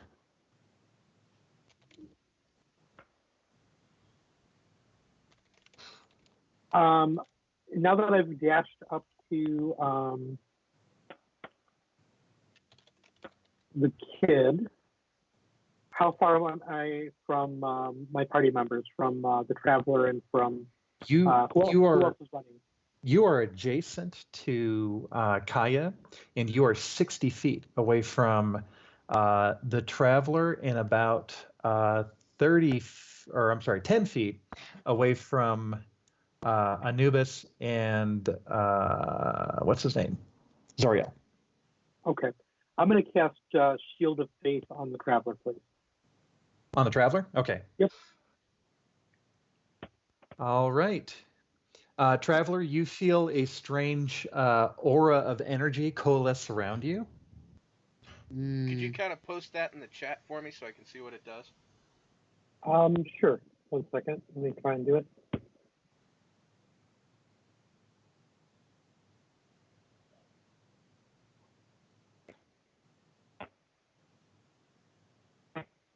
One second.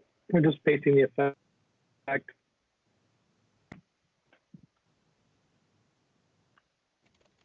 Ooh. Oh, okay. Well, since you're going toe to toe, I think you should get a little help there. Thank you. No worries. All right. And at this point, that was kind of the surprise round. Okay. So, Traveler, the robed figure was turning on you. It is now top of the round back at you. What would you like to do? What I am going to do is I'm going to draw my dagger Uh-huh. and my short sword. Use Those are my movement to catch up completely at a full run, and you are now adjacent to the small halfling-sized figure, and actually not black robes, they're just very dark brown robes. then I'm going to attempt to grapple tackle this guy. Okay. All right. Doorbell's Make ringing. what would that be? Let's go ahead and make an attack roll, and then so what you're going to attempt to do is you're going to attempt to knock him prone, which I have where is the rule for that? It wouldn't I be think you'll make necessarily an a unarmed attack because I am armed, but um, I think there's a shove. Let me see what the shove does, because you're trying to essentially knock him prone and then go Yes. grapple, or do you just want to grapple him? I'd like to try and take him to the ground, so I guess it would be kind of a shove. So it'd be a shove and then grapple, which will take a little bit longer unless you can expend another cunning action.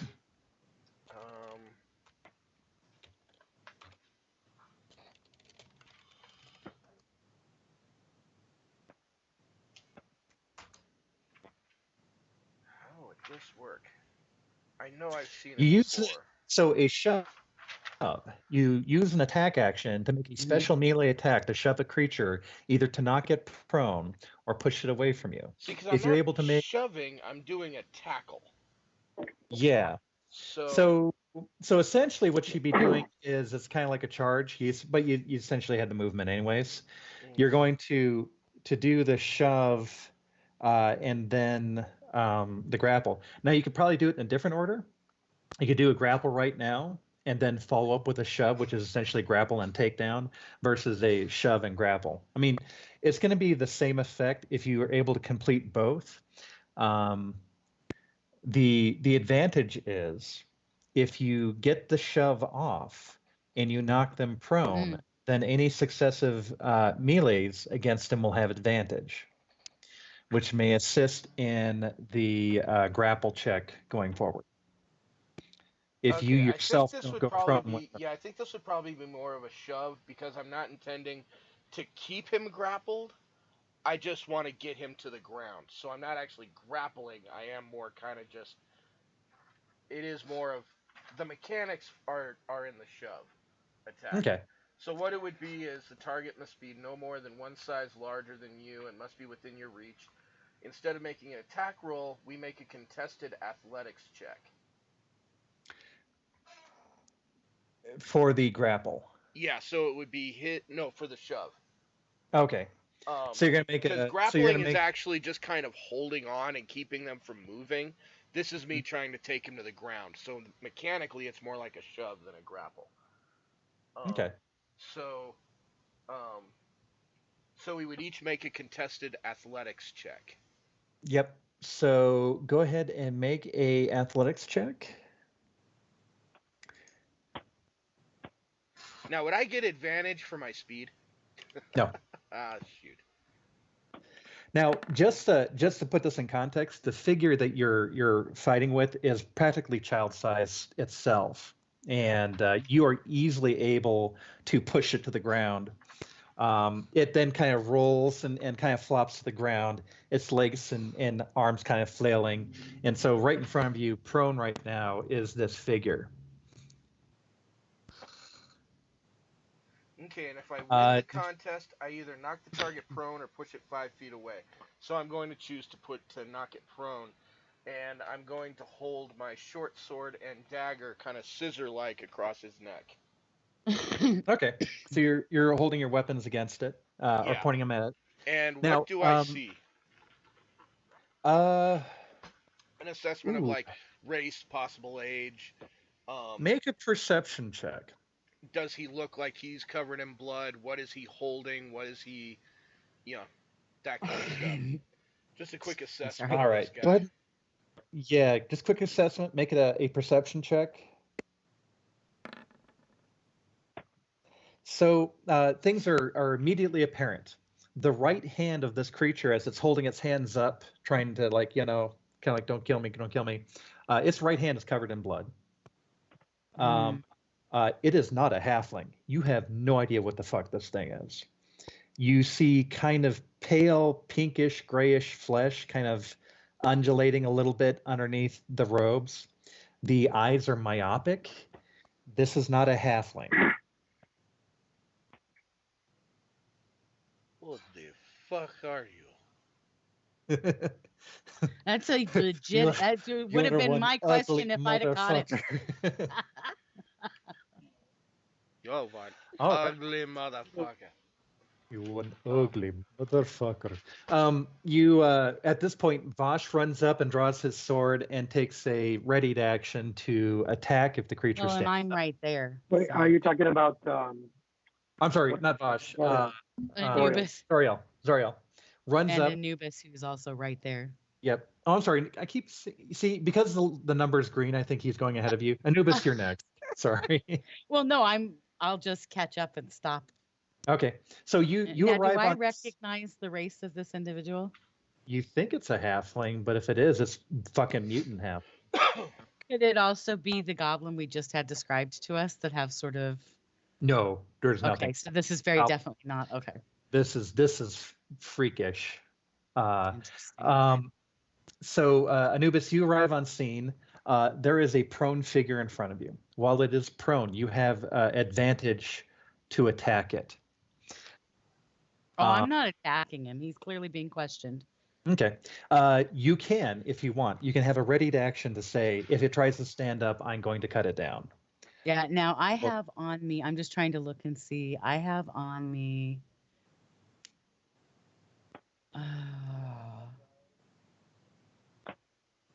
One too many weapons, but that's okay. Well, no. I think it gave me a short sword no matter what. But I said that I only had the hand axe and the dagger, in addition to my bow and other stuff, and I forgot to remove the short sword. In fact, it says, yeah. Yeah, if it's on and your that's character sheet, we can keep it for now. Yeah. Yeah, I'm fine with that. Yeah, I'm just gonna hold my axe out, ready. I don't have to actually do bloody damage to stop. Are you going to spin it or do anything kind of menacing with it or intimidate with it or anything like that? No, I or think he just knows kind of if ready? it's over his head that it's gonna get used on him. I don't think he needs that Okay. explained. I'm going to call that a readied action to attack him if he stands up. Yeah. Zariel Smack him. Zariel comes running up as well with his sword drawn and pointed at the robed figure. Again, sword at the ready, taking a cue from the rest of you not to immediately cut down this abomination for being, abominable. Kaya, you can kind of hear this kerfluffle off to the side, though your attention is kind of fixed on the child before you. Again, kind of a young, tow-headed kid, kind of a little dirty. The tears that had been running down his cheeks has kind of like left a clean streak. He's now sniffing and a little bit, which is again this is kind of surprising. Like this is not the kind of injury that warrants kind of sniffling and snot and all that. This is someone should have been bleeding out with this. But you're there. Right in front of you is a child who is kind of covered in blood. What are you going to do? Do they answer my question? What the hell happened? The one of the girls said he fell. He fell and there was so much blood. Okay, I'm going to Give me one. look. I'm sorry to interrupt, guys. Give me 1 second. I've got to help my father unload something real quick. I'll be right back. Okay, cool. I'm going to look for the injury. Where are you hurt? Where are you cut? Because I'm thinking that he should have entrails spilling out with this much blood, and I'm looking to where do I need to put a bandage? So it's kind of like that stunned kid, not necessarily doing anything. So you literally just kind of grab him and lift up his shirt to see where the injury is and all that. It's obvious this is all his blood. But while he is kind of covered in blood, the area where this injury must have been is now just kind of a pink gash or not even a gash. It's kind of just a pink area of skin that has been healed over.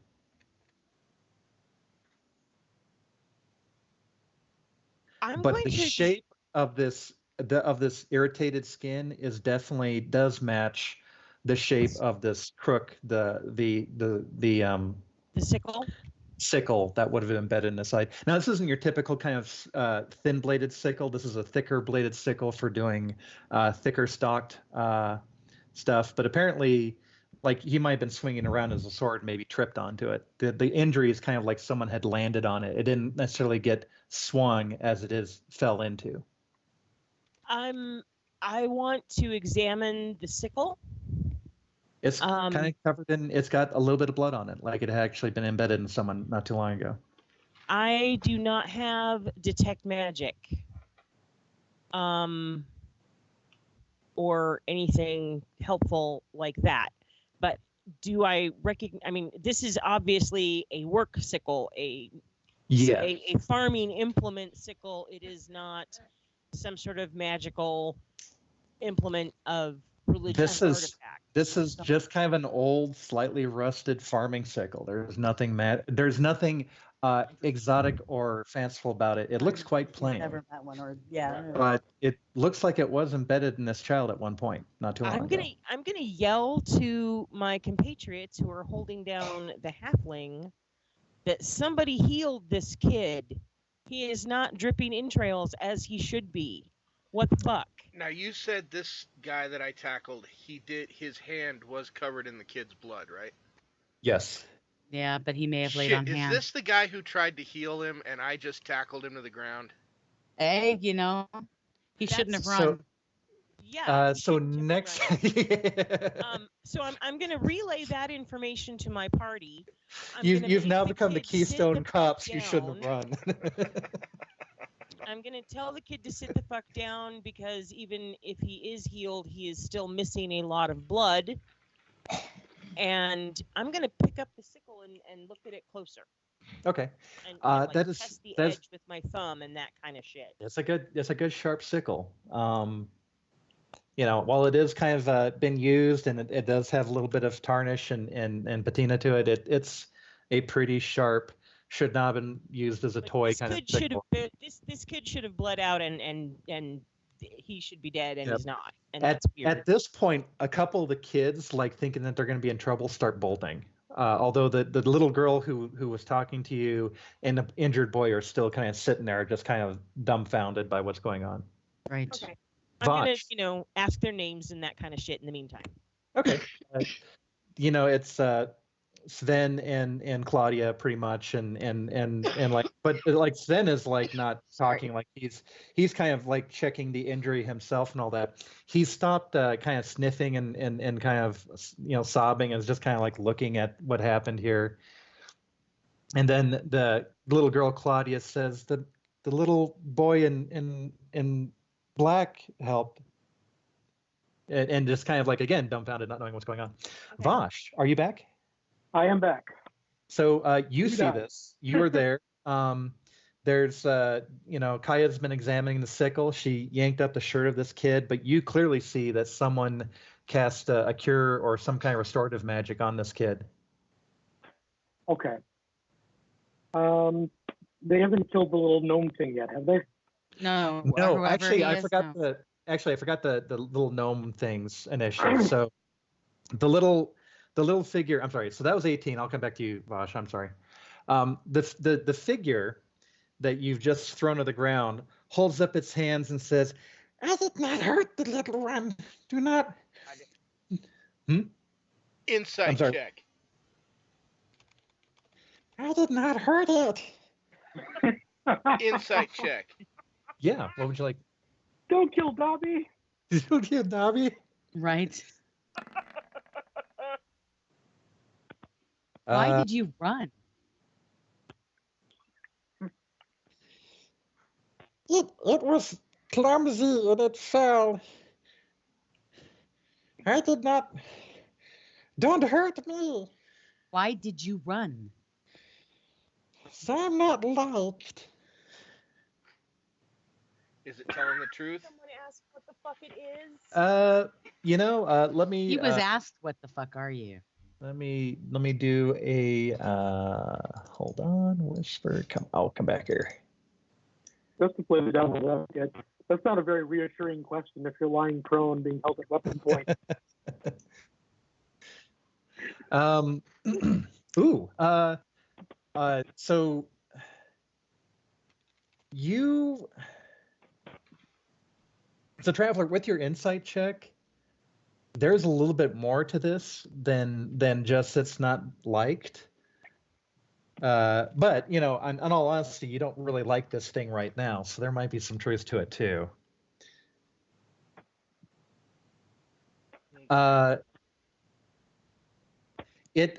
The figure on the ground has essentially just said, "Don't hurt me," but hasn't taken any other action. However, unpleasantly, something is moving underneath its robes right now. Kind of near its chest and shoulder area, just kind of moving underneath. The hood is drawn from over its head, and its eyes, which are kind of myopic and kind of gray looking, are kind of peeking out from underneath it. With that perception check, you do see that there's another pair of eyes kind of poking from underneath the hood. So there's two pairs of eyes. I have and to make a morale check for this shit.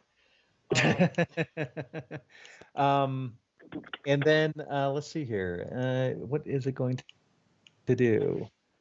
What is it? Hello? Hello? Yeah, what? Yeah. Oh, sorry. I thought someone said my name. Sorry about that. Are we still in initiative or? You kind of are still in initiative. Okay. Right now, it's taking a very defensive kind of like it's kind of protect itself, has its hands up and all that. And that's kind of its initiative at this point, at which point, Vosh, your initiative comes up. Alrighty. Since the child has been healed and is being tended to by someone else, I'm going to. How far away am I from the little gnome thingy? You are 60 feet away, so it'd be a move and dash to be adjacent to where he was kind of knocked prone. Okay, so I'm going to look at my character sheet. Sorry.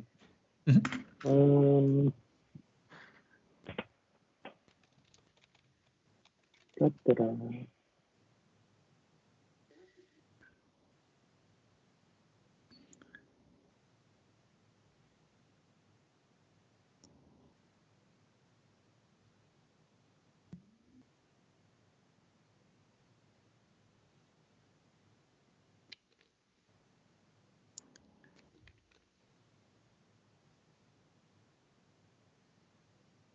Did I lose everybody? Or did it No, just we're go quiet? Bosh, are you looking something up right now, or? Oh, did we lose Joseph? Hold on. We might have. Like I said, it just suddenly went. Joseph, if you can hear us, we are unable to hear you. Oh, wait, I have that shirt, lol. What just happened?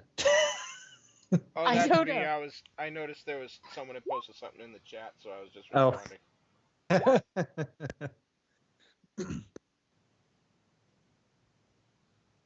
It's already too late. Oh, he dropped. Okay, he'll come back. He'll be right back. We will. Well, do we want to go ahead and take our 10-minute break? You know, that's not a bad point. What time is it right now? Oh, are you back? He's back. He's back. Okay. I just dropped the call by mistake. I'm sorry. The Skype crashed on me. That's the story of my life. So, I've actually clicked the button before and been like, what? Savash, you have now taken your movement and are staying next to the prone figure and the rest of your party. If you have a reaction or free action, you can take it. All right. Let me see. You know what? Would persuasion be an action? Yes, it would, right? Depends upon what you're trying to do with it.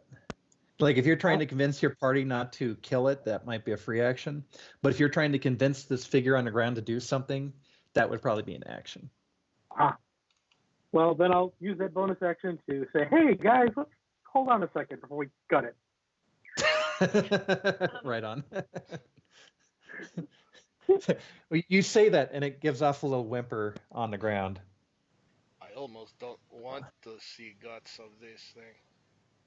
Oh shit, dude. All right. So at this point, unless I'm going to maintain that there is a held action to attack the figure if it stands up, but we are out of initiative at this point. The figure is on the ground, just kind of like its hands are up, and it says, "Please, it was clumsy and it fell and hurt itself. I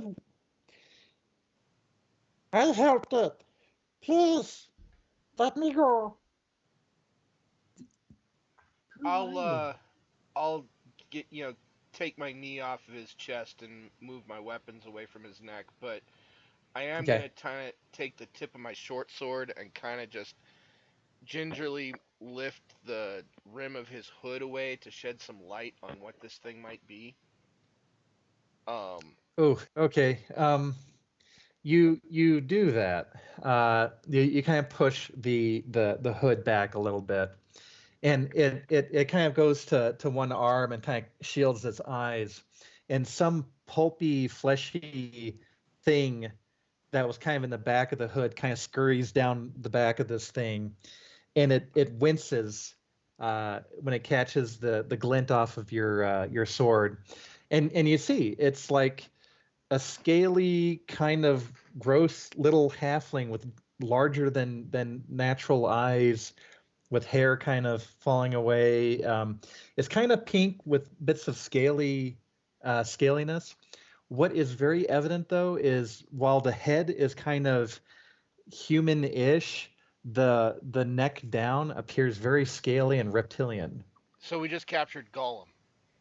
Essentially. Yeah, I'm going to ask him again. It was Who like are half. you? I'm just gonna pull the hood back down and go, "Oh no, no, no, no, no." No. Nope. Since we're not quite in the initiative area, I'm going to go ahead and do a persuasion with this creature. Just try to calm it and get it to answer our questions. All right. While you're doing that, it answers. Go ahead and make that check. Anubis. It says, my name is Glop. I am friend.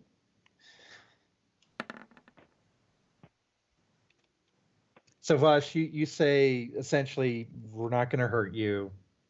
GLOP, Glop. That's what I thought I heard. Yep.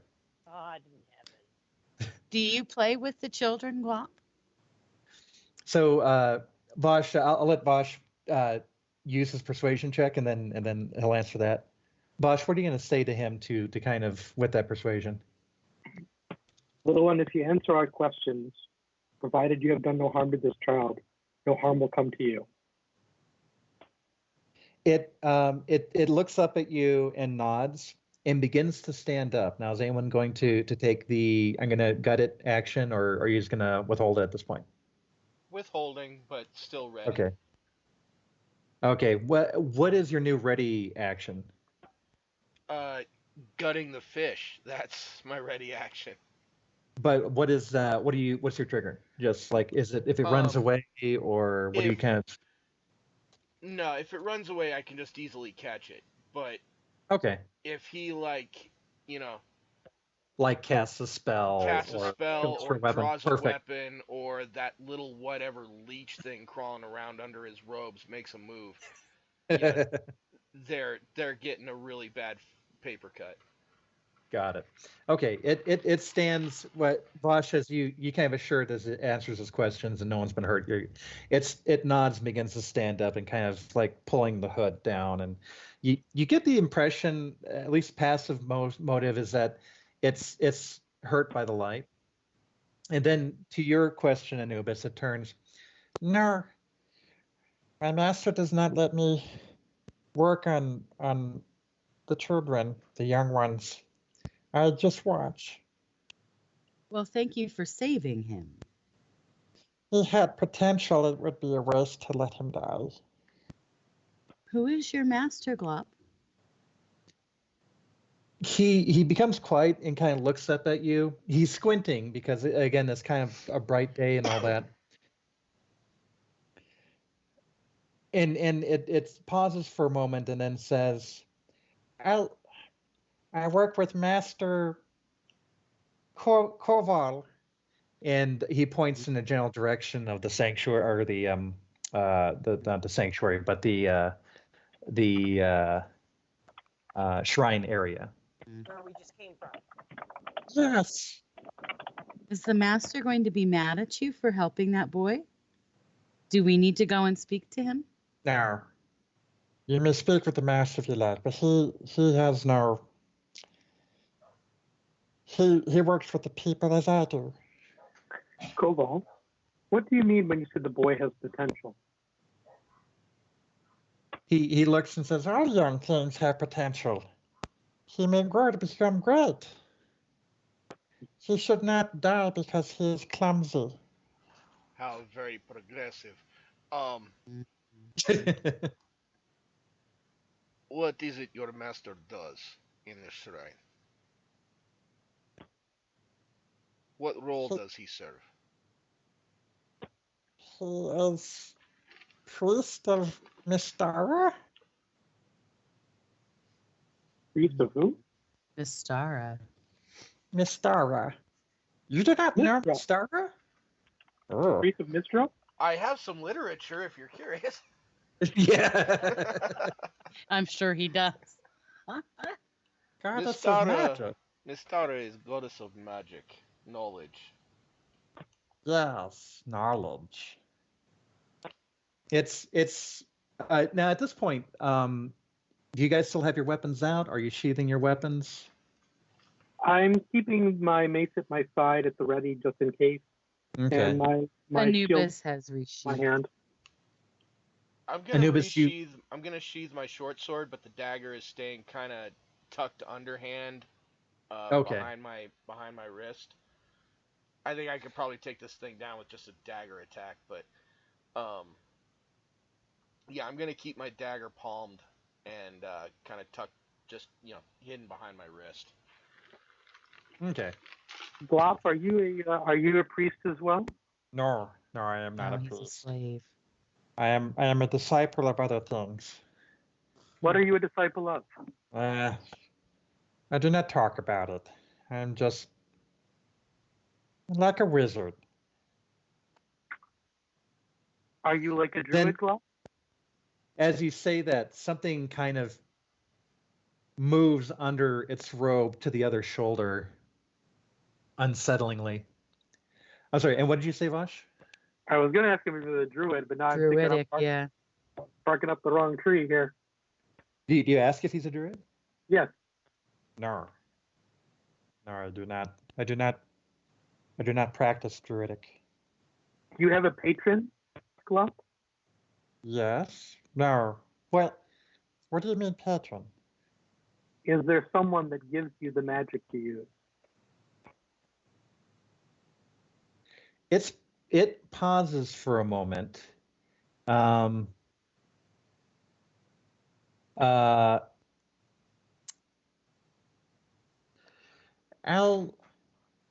It comes naturally to me, though Corval does offer some guidance. What was the name he just said? He says it comes naturally to him, but he does get some guidance from Corval. Is this guy a sorcerer? I'm thinking warlock. I'm thinking warlock. Yeah, that's what I'm thinking. Bosch, he did not get past your passive perception. He's holding something back. Okay. Let me make an intimidation check. Yes. Go for it. Ooh, you gonna dirty Harry this guy?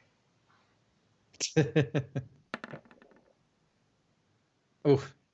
If you do not answer my questions, the Black God is going to be very angry with you. And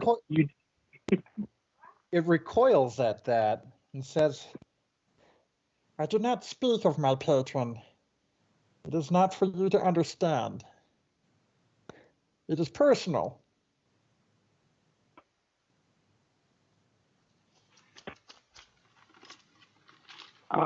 He still is kind of recoiling a little bit, his hand kind of up, kind of near his face.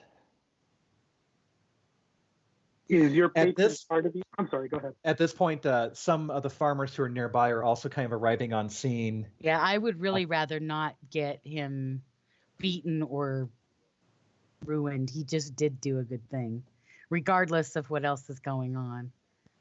Why don't we do you walk you say back? this, or are you just kind of whispering this? Anubis is gonna say, "How about we walk him away from here now?" I agree to that. That's fine. It says that, and it kind of gestures towards the shrine area. Mm-hmm. Back to the shrine would be good. It nods and begins kind of waddling in that direction. Again, that the thing that's under its robes kind of shifts to the other shoulder as it kind of starts waddling that way. You have a feeling that it's malformed, but still kind of capable of locomoting like any other kind of creature. But it is definitely odd.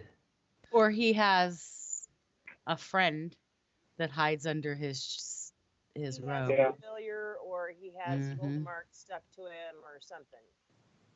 Or Cthulhu. Yeah.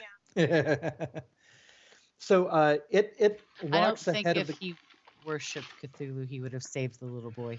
To be honest, there's more going on here. So Yeah. the kid showed promise, so it would be a waste. Yeah. The other farmers have kind of arrived and are kind of checking out the kid, and your group is kind of leaving, and they're kind of speaking to the children and kind of looking after the rest of your group as you're wandering away. As you're kind of leaving the area and kind of getting out of sight of the clearing where there has been some harvesting, you see another farmer has kind of scooped up the kid and is kind of holding him and checking him out and all that.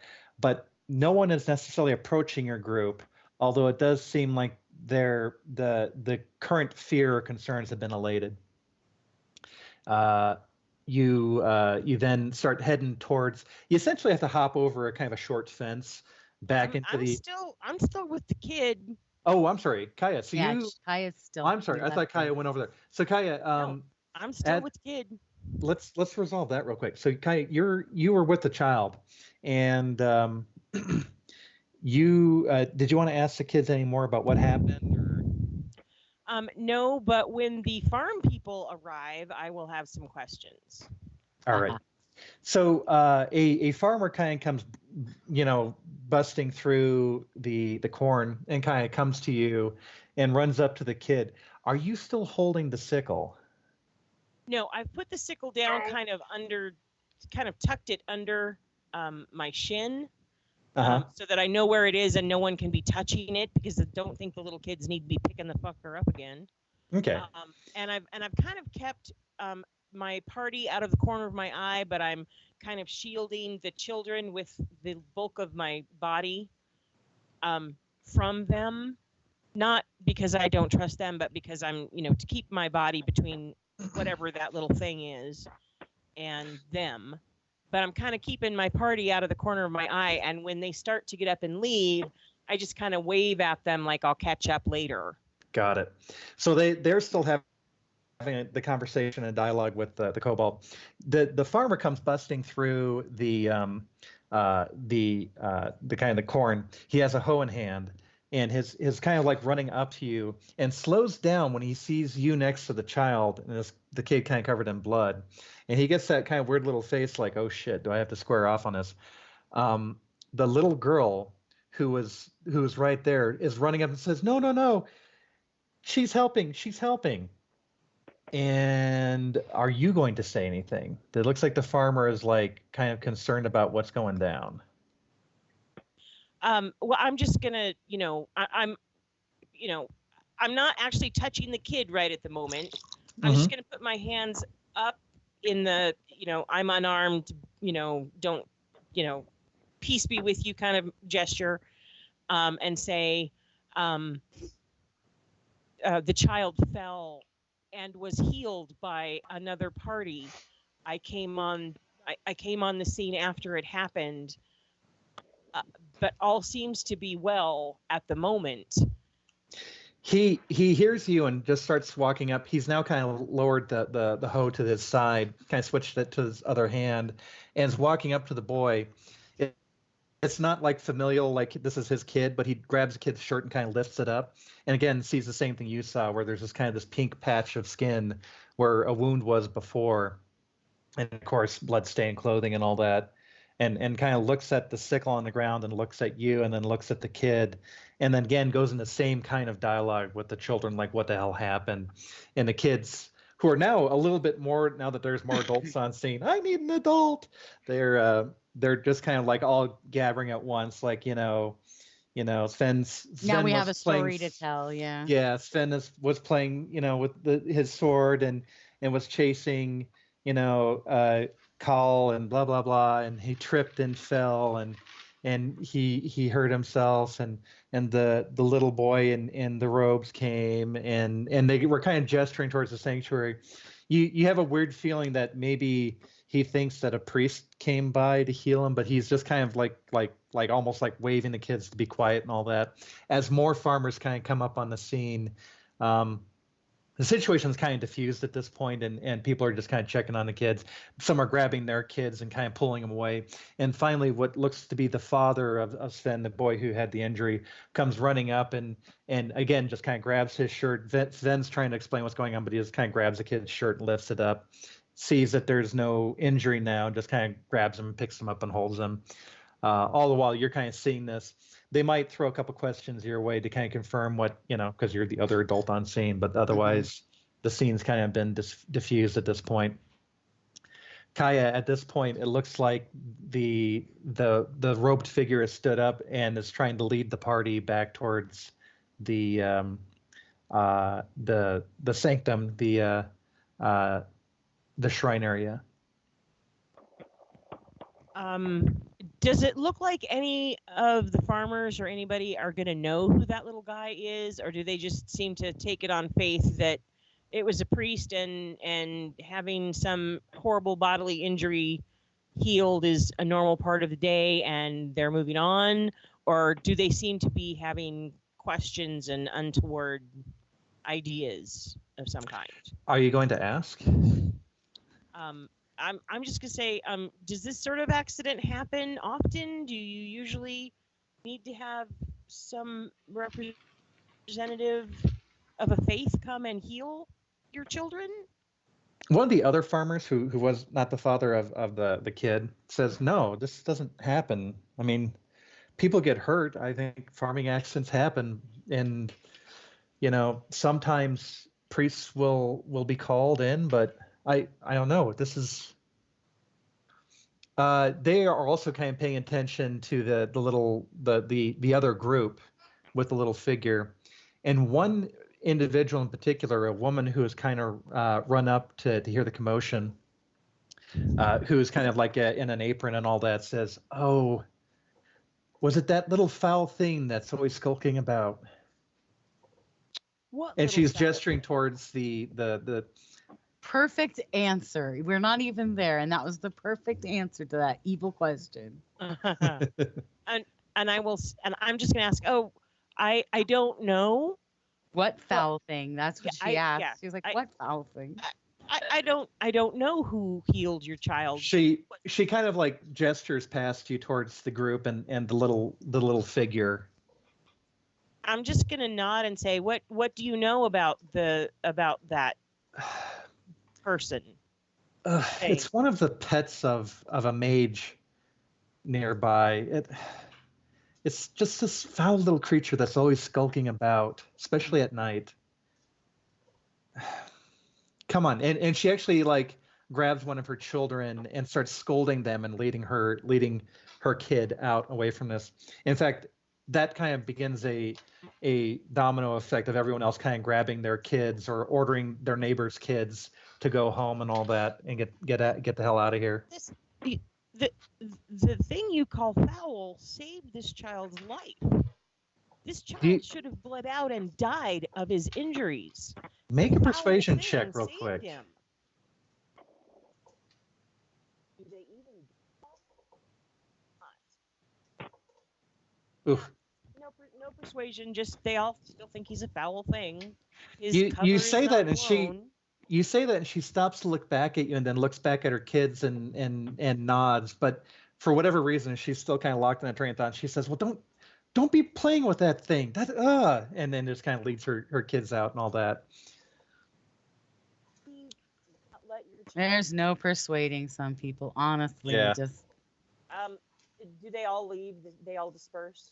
There's a couple kids that are kind of like hanging around, mostly because it looks like they want to grab the sickle and return it, but they're not going to approach you. Like they're just kind of staying there and looking at the sickle and looking back at you, and then kind of looking away, and like they're Whichever one is like the oldest that looks like they would be the ringleader.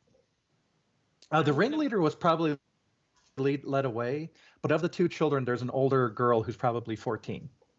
The other kid is a boy of 12. I'm going to look the little 14-year-old girl straight in the eye, and I'm going to say, I am going to get up and leave, and the sickle will stay right here. Her eyes get as big as saucers, and she nods. And I wait for them to turn and leave. Now, if they come back for the sickle later, because it probably belongs to someone and needs to be returned, I have no use of a sickle. I am not a farmer. Someone probably needs this implement. And since I can't tell if there's any magic on it, and I assume that all of the magic came from the little thing, the little golem, I'm not going to take it with me. Okay. So you leave the sickle there. You warn the kids not to touch the sickle. They nod, and the little boy gets eyes as big as saucers and starts running away. The little, the young teen kind of like looks after him, to start chasing after him. And at that point, you're kind of left alone in the area. The sickle. There's a little bit of a pool of dirt and blood. And that's kind of the scene of what happened here. At this point, the rest of the party has started moving towards the shrine area. Okay, I'm gonna get up and jog to catch up with them. Okay. As they're moving off. You catch up as the party is kind of approaching a low fence. The glop figure just kind of, and this is kind of like a rail fence. He just kind of stoops underneath it and all that, and then just kind of stands on the other side of it. There's a moment where you think, oh, he's going to get ready to bolt, but he kind of waits for you all to kind of hop over the fence, and he continues on. I guess we're following. yeah. Finally, Glop goes to a building that is kind of on the periphery of the area. So like I said, there's kind of the sanctum area. It's kind of this ringed, cobbled road with a number of buildings. There's an amphitheater nearby, and then some cemeteries. And then kind of on the periphery of that, kind of north of this this kind of commune area, there are some outlying buildings, which kind of could have been like gravekeeper areas, maybe some sheds. There's a building that looks like a shed, but as you approach, there's a small little stovepipe kind of sticking out the top of it, and it starts walking towards that building. I'm following. Okay. Boss, You. Yep. are we going to get this guy in trouble? If he gets in trouble, we'll get him out of it. One of us should be able to- I'm still walking. I'm just, Anubis is concerned because of the way that this creature has been reacting. Okay, why don't we talk to him about it? So. Loop, glop, loop, Glop. glop. So you're stopping Glob Yeah. before he heads to the shack? Glop, we want to make sure that we're not going to cause you any inconvenience. Is your master going to be angry that we're coming with you to meet him? He does not like visitors. I have some questions for him of my own. Sure. need. Sure. And no, I'm telling him. And so I'm not going to mention to him what happened in town. But I would very much like to meet a master who has a companion as helpful as you. Oh, I'm not a companion. I'm a friend and student. Mm-hmm. And I sometimes help him in his studies as well. Mm-hmm. What kind of studies does your master undertake? Any minion that I had, if it answered this question, I'd kill it. Oh, No, as my other character. If you know what I mean, as a mage, if I have a companion that I'm studying magic with, I don't know that I want him just blurting out to any Tom, Dick, or Harry, just because we tackled him and intimidated him. Person. But yeah, I know you asked it, so let's see what he says. I'm just afraid we're gonna get him killed or banished or something. Well, I'm just curious if his master's experiments involve any blood-sucking plants. Well, and that's kind of what I need to ask his master about. Yeah. And we'll find out really quickly whether we're way under level for that question or not. Or whether way under level for that answer or not. Sean, I really have to. Let's take a quick break and then I'm sorry to do that, but no, that's okay. I'm getting desperate. All right, this is a good breaking point, and then we will we will reconvene in the shack of what was the guy's name again? Oh, I don't remember. Oh, the Ops Master. Corval. Corval. Thank you. Okay, I'll be right back.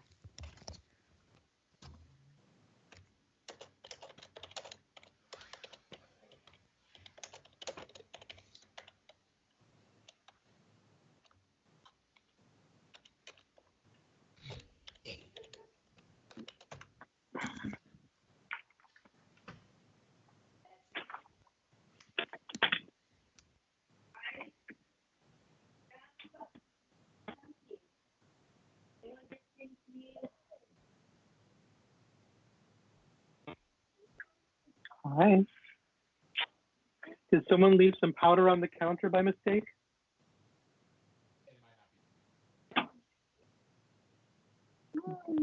He's waving by to the powder. How is the game going? Going good. We're taking a small 5-minute break. This guy in town is You can have it. I made it for me, but if you want, you can have it. You can make one for me. You just go ahead. It's ready. I'll make You one for me. Yeah. Yeah.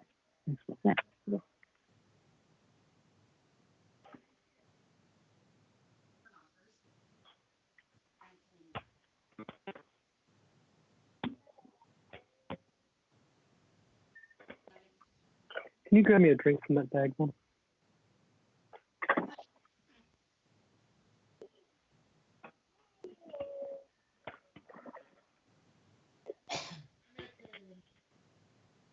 Pretty good. Thank you.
Yeah.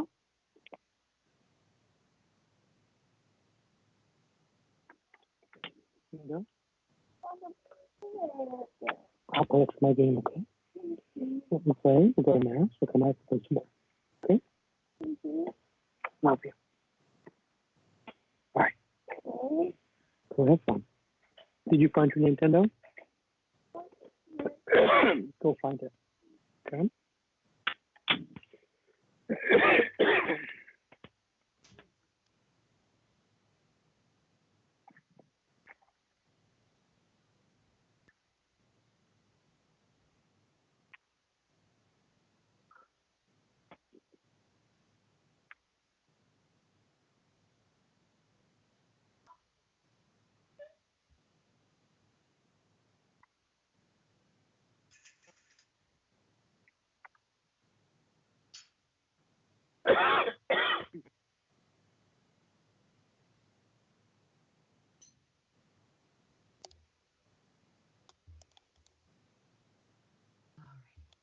So sorry, I'm back. If there's anybody who's still here. Sasha's here. Hello. Hello. Yeah, I've been drinking like Mountain Dew and separately from the Mountain Dew, also iced tea. So I was like, I really kind of do need that break, like now. So I apologize. No worries. Yeah, I just really don't want to get this guy killed. He was clearly introduced to us. And I just don't want to get him in any trouble. I He don't. clearly has a hard enough time in town. Thor, you don't crochet. Can you get out of the yarn? Come on. Thank you, buddy. Go on.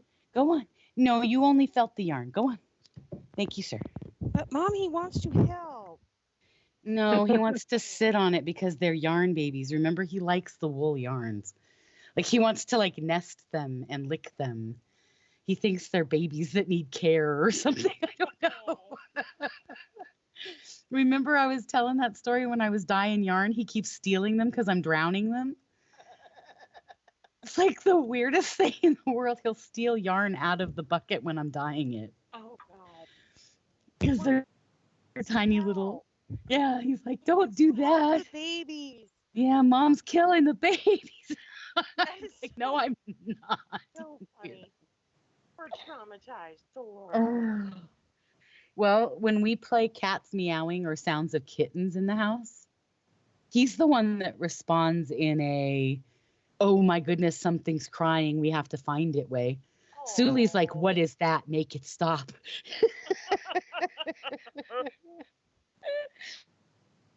She clearly has no maternal instincts left at all. Isn't that weird? Sometimes you'll find a tomcat like that. Yeah. Well, he's It's Siamese. not I think normal they're. for But he's Siamese, so maybe they're more communal. That could be. Yeah. Or maybe he wants to find them and he only looks concerned because we think he's stupid and cute because he's got blue eyes.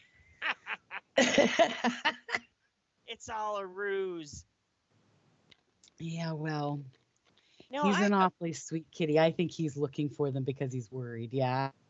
I think he has some instinct to care for small things instead of killing them. Which is good because there are so many tomcats that would just kill all competitors. Oh yeah. Yeah, those are the ones that we got rid of when we lived out on the ranch. If there was a tomcat that was at all violent to the babies, it was gone. Had to go. Yep. With prejudice. But we did occasionally get a couple. Scumbag was actually a cat that would be he was concerned with other cats. And we had a tomcat named Eugene who brought home a kitten. See, they'll find it's the weirdest thing to me. I never know what they're actually thinking, you know? Just Yeah, we called the little, and it was a tabby. Eugene was a brown tabby, and he brought home a kitten who was also a tomcat, who was a brown tabby with socks, and so they were Gene and Eugene. Oh goodness!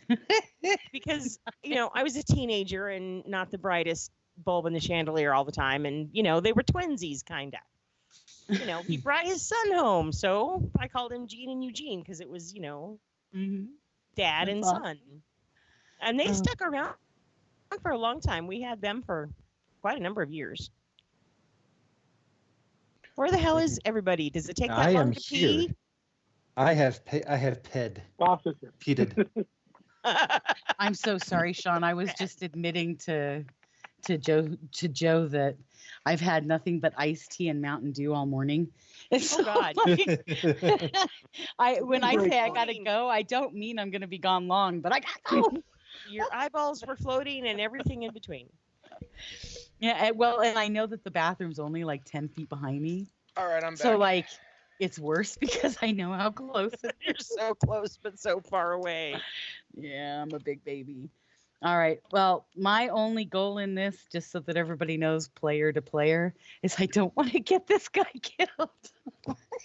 Yeah, wanna get him in he's trouble. kind of squicky and weird, but I don't want to see him die because, you know, he was helpful and, you know, he shouldn't have to pay with his life for that.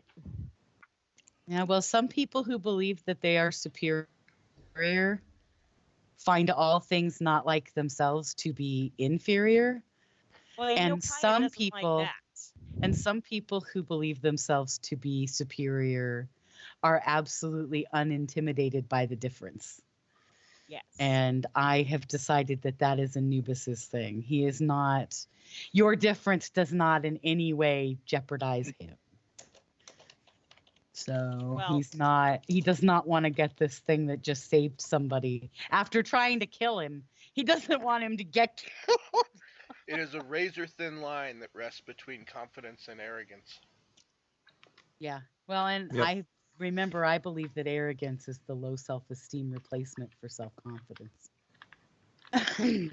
Well, you know, Kaya has lived with the "you're different, so we're going to attack you," you know, because she's an orc and half orc, Mhm. and obviously You notice somebody fucked up Anubis was somewhere. really afraid of that, you know. Yeah, and so you know, she sees, she doesn't see kinship necessarily with Glop, but she understands that, you know, Glop meant no ill, and so she should not have to pay with his life for, you know, doing no harm. Now, that doesn't mean that if he does harm, she's gonna think he's all right. Just that, you know, while he's not actively harming anyone within her sight, she will feel, you know, that nothing bad should happen in her presence until he attacks one of them, and then, you know, it's all over with crying. So do we have Zariel? I don't actually see- Zariel is with you guys. He's just kind of quietly in tow, listening No, I mean, in did and all he that. ever log in? Because I don't see Oh him. no, yeah, he has Okay, not he logged has in. I not don't think he's logged gonna make in, it. Yep. Yeah, okay. All right. So you start approaching this kind of shack, and as you approach it, there's kind of a weird sense of dilapidness to this structure.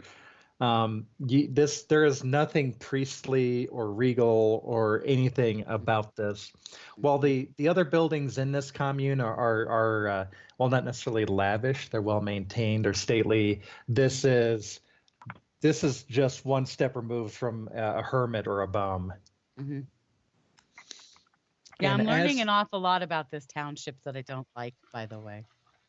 Yeah, Oh, that's you know what? shitty. All towns are gonna suck in some special way. Well, no, Just no, keep but suck that's in some special they way. believe that nothing can be done about this thing. They tried to talk everyone out of trying to fix it.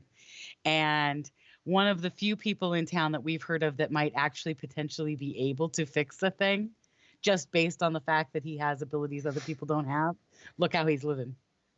I'm just hoping that it does the bag of holding magic, wizarding world, Harry Potter thing on the inside. So Okay. as you approach, a man, an older human, who, save an amulet that is strung about his neck, could be a pauper for all intents and purposes. He comes stepping out as you're all approaching, and kind of stands on the porch of this shack and watches you all warily as you approach. His arms are kind of crossed.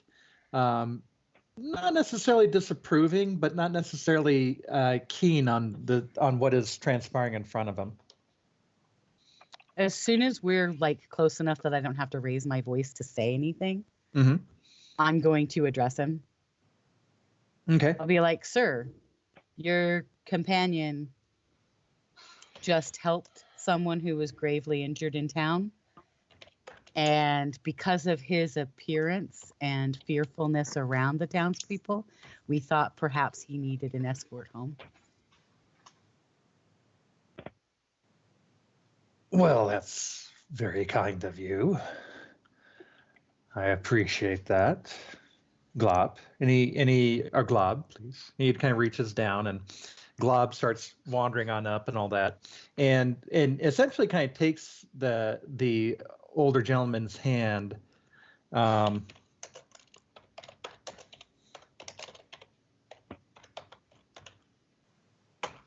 He kind of takes his hand and the little figure just kind of stands behind him to the side, just kind of like his, kind of not necessarily cowering behind this figure, but just kind of getting behind and all that.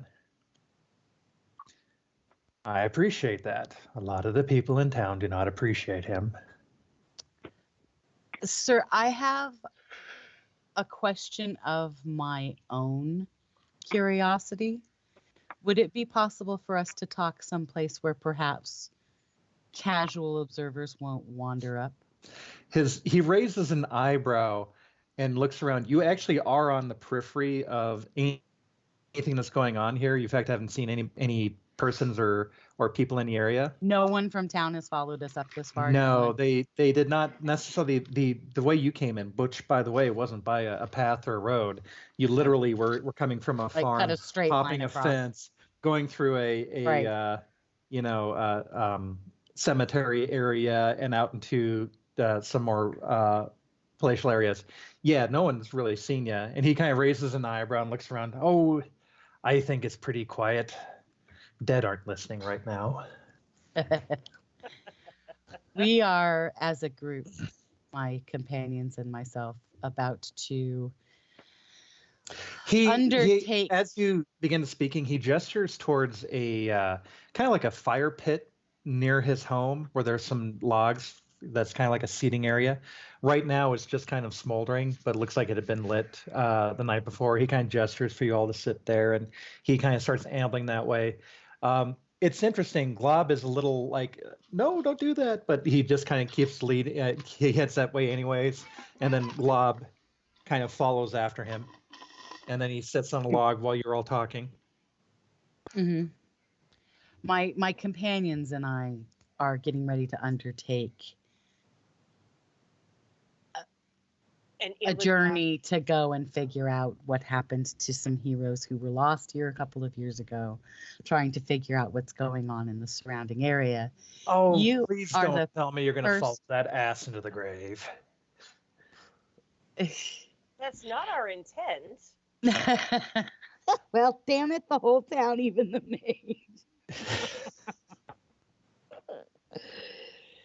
You seem like a gentleman who might actually know more about what we're facing than some of the others around. It is quite nice of you to consider me a gentleman, but as not necessary, you do not need to stroke my ego. He then starts digging out a pipe while you're all talking, and starts some tobacco, kind of fills and starts packing a pipe as you begin to talk. Okay. I'm interested in finding out what you know about the strange things that are going around and what you might think about the strange things that have been going on around this town. All right, ask away.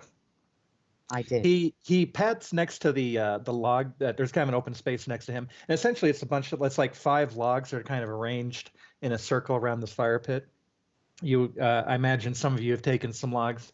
Glop had been standing behind him, and he pats on the log, and Glob kind of jumps onto it and kind of sits there, just kind of watching you all. I'm just curious, what do you think is going on? You clearly think going out to find out more about it is a fool's errand. Why? Well, ever since that damn citadel got swallowed in the earth, there has been some strange goings on. Even I and many of the great minds of the area, don't know what is going on. He's gesturing towards the sanctum area, probably gesturing towards the other priests. Not for lack of looking, mind you. We have done all that we can. Unfortunately, the nature of this blight has evaded us. He then snaps his fingers, and a small flame appears on the tips of his fingers, and he begins to toke on his pipe and lighting it.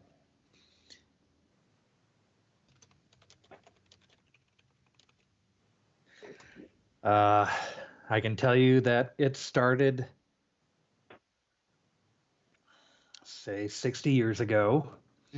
Strange happenings. It has only reached a peak recently. Especially after that full paladin took his little merry group out there to go poke the hornet's nest, as it were.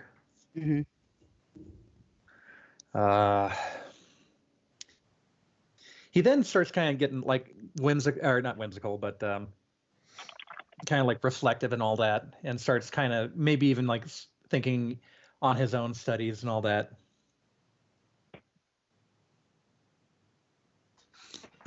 Let me answer this question real quick.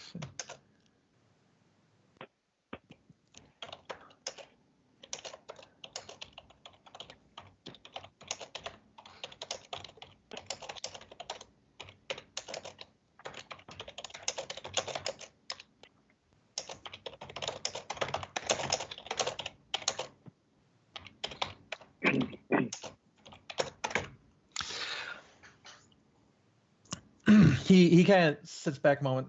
Well, let's see here. What have we seen? We have seen strange behavior from the forest and the foliage. We have seen cattle and people who have been mutilated, exsanguinated. And mind you, it's not just the people in town who are affected by this. The goblins and the kobolds who are to the south and west also bear the brunt of this. And as are any travelers who come from the south or come by the road that you all took. Oh yes, we've heard your exploits. We have heard of your exploits.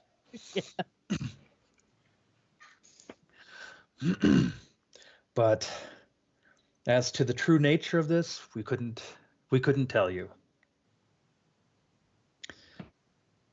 Unfortunately, fear has kind of driven many of us to not stray too far from the sanctuary of town. And the fear of losing more heroes to whatever is happening down there has probably gotten under the skin of a lot of people. We don't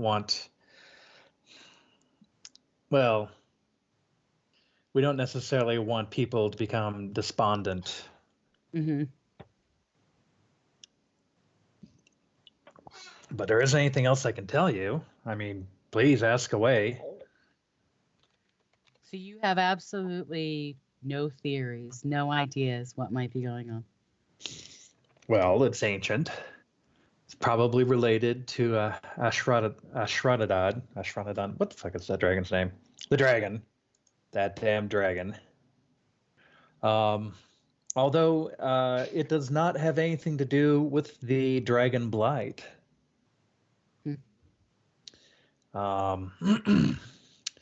The Ashen Plain was created by him a long, long time ago when that dragon went on a rampage.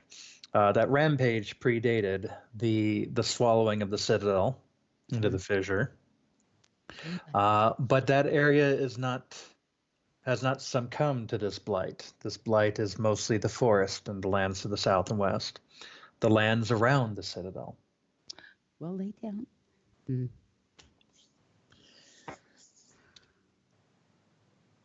I see.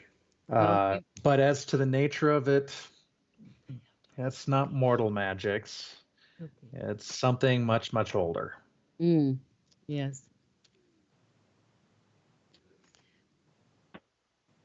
I'm literally just gonna look at Vosh. I got nothing. When you say something that's not mortal, something older, are you thinking something extraplanar or something undead, or have you been able to discern what it might be? Well, I mean, everyone will tell you, and from a great well of ignorance, that it's evil, but in truth, it isn't evil. It is primordial. It is definitely something of the land. Do I get a sense that he's holding anything back? Make a insight check. All right. I will assist in that. All right. I was just gonna try and do the same thing. I'm just trying to get. Go ahead and roll it again. What am I rolling? No, Vosh is rolling a second insight check. We're going to take the best of two. Okay. Let me. I'm sorry. I put that on GM. I'll put that to public. Yeah. Oh, that's okay. I got it. All right. So, you do not believe he's holding anything back. He's a little gruff, and strangely enough, he is not angry or unhappy with you all being here. And he seems to be forthcoming with information, but maybe you just haven't asked the right questions. If anything, his passive aggressiveness is not just unloading a whole bunch of information on you, maybe even trying to figure out what you know by the questions you ask. What do you know of the community of druids that lies a little away from here? I think they might have some, or they used to have some association with the worship of Baelor. I think they're called the Circle of Kashadlin. Oh, yeah, they're fine. They're relatively benign, lest you go setting forest to their plains or any of the forests that they control. They're not friendly, mind you. The town doesn't interact with them. The High Hierophant is a dangerous individual, though, so I would be you would be wise to treat him with respect. But they are not responsible for this. They are also indifferent to it, though, too. Everybody seems to be. Well, when you've lived with it for decades and you've grown up around this, you are naturally going to be indifferent to it. You're going to think that these are the way things are. Decades, so this isn't a recent phenomenon. No. Yeah, no. Though it has gotten worse in recent years, especially especially since Bradford took his group out to go assault the Citadel. Did Bradford come to see you? No.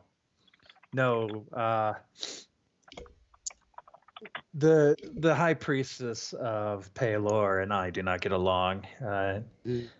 Nat, Crookie or Corky and I, we've never seen eye to eye on matters. How about Shirowin? From what I understand, she was a magic practitioner. Was she ever one of your followers or a fellow worshiper with you? Yes. He's kind of uncomfortable by that, but he kind of, it's like she's dead now, so it's probably okay to speak about it. You kind of get that sense of it. He's like Sharwin, and he kind of looks down at Glob a little bit and back up. It was a student, a gently guided student of the arts.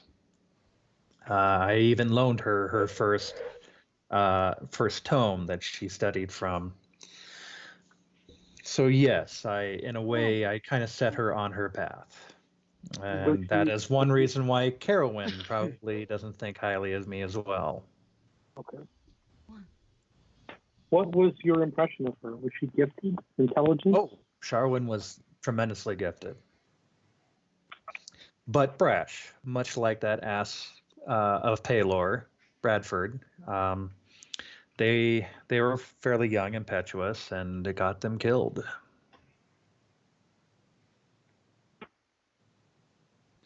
Frankly, Carowin's kind of iron grip on the family is probably what really drove the children away. There's no doubt that she feels somewhat responsible for the matter, though she'll find everyone else in town to blame for it. Did pardon me? Did Sherwin confide in you as to why her mother kept such a tight rein over her children? No, she's a noble of some distant blood and always wanted to kind of keep her family in the business, as it were. And the idea of her children gallivanting around, slaying, demons and so on, did not sit well with the noble sensibilities of the woman. Mm. How about Colgan or Caracas? Were they known to you at all? Caracas, he was a good lad. Simply one of the very hunters in the area. Unfortunately, with all that was going on and the danger and scarcity of game, he strangely turned towards adventuring. And I'm sorry, you asked about Talgan? Yes. Talgan's a kind of a similar story as Sharwin. I mean, they brother and sister, maybe 2 years apart in age. Talgan himself a student of old lore and the stories of knights, kind of looked up to Bradford, and I think Bradford leveraged that against him to kind of convince him to go on this ridiculous quest. Bradford, I understand, was not one of your townfolk. How did he first come into town? Oh, he came in from Abinshire by route of the trade road that you all came down. He was knighted, well, actually ordained. He was a priest before he became a paladin. Really a fairly young lad himself. He had been on a campaign essentially to deal with, I think, some robbers or highwaymen, got a head full of himself and decided to kind of spread Paylor's good down here. Him and Corky also didn't see eye to eye, but in a way he was a lot more famous and also kind of lorded that over Corky's church. It's kind of sad, really. I imagine if he had listened to her, been a little less, I don't know. Yeah. The man was an ass who was trying to build a name for himself. He really didn't embody the teachings of his religion. He was out to become a name, as it were. And it's sad that he dragged those kids and essentially his church down with him. You're right there. I'm curious, merely on a professional level, how is it that the gods are chosen for shrines in this place? Could you repeat that? You're cutting out just a little bit. Sure. How would one go about establishing a shrine to their deity in this place? Is there some kind of licensing that's needed? How does one go about dedicating an altar to one's god here? So at this point, he's been kind of like poking at the fire a little bit, trying to actually get some embers going and all that. And as you're saying that, he just kind of looks at you and gets a smile. And then the stick that he's been poking at the fire, he taps on the corner of your shield. Well, you could start by worshiping something else.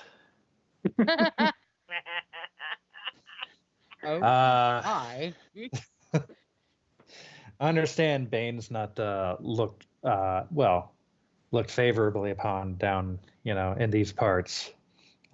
Too many campaigns of conquest from Baldur's Gate and have been, well, you understand the history of it. But I do. there, but if you're dead set on starting something here, there isn't anything too fancy. Um, Technically, Cookie would be the individual you'd go to, but or Corky would be the one you'd go to, but and don't call her that. Um, Corky would be the one you'd go to, and if she denied it, you could easily go to the mayor, and ultimately the mayor has some mandates put forth that, well, except for some really bad religions. Uh, all religions should be welcome in the area. This is by a higher edict. But you should question yourself about establishing that, the wisdom in doing so. These are not a lands of conquest. These are farmlands. I appreciate your insight. He goes back to poking the fire. All the while, Glob has been kind of like watching you all very closely. As the tone has changed from like, oh gosh, where are these people? Like in the conversation and what's being talked about, he's been very intent and attentive to what's been going on and listening closely, and also watching you all very closely as well. So, is that it? Is that what is that all that you've come to see? An old hermit as myself? Well, you are a follower of the Lady of Mysteries, so there are no doubt things and insights that you're privy to that we do not. Is there any particular guidance you can give us as we set about our endeavor? Perhaps some line of inquiry that we have not yet thought of? Well, what else have you looked into?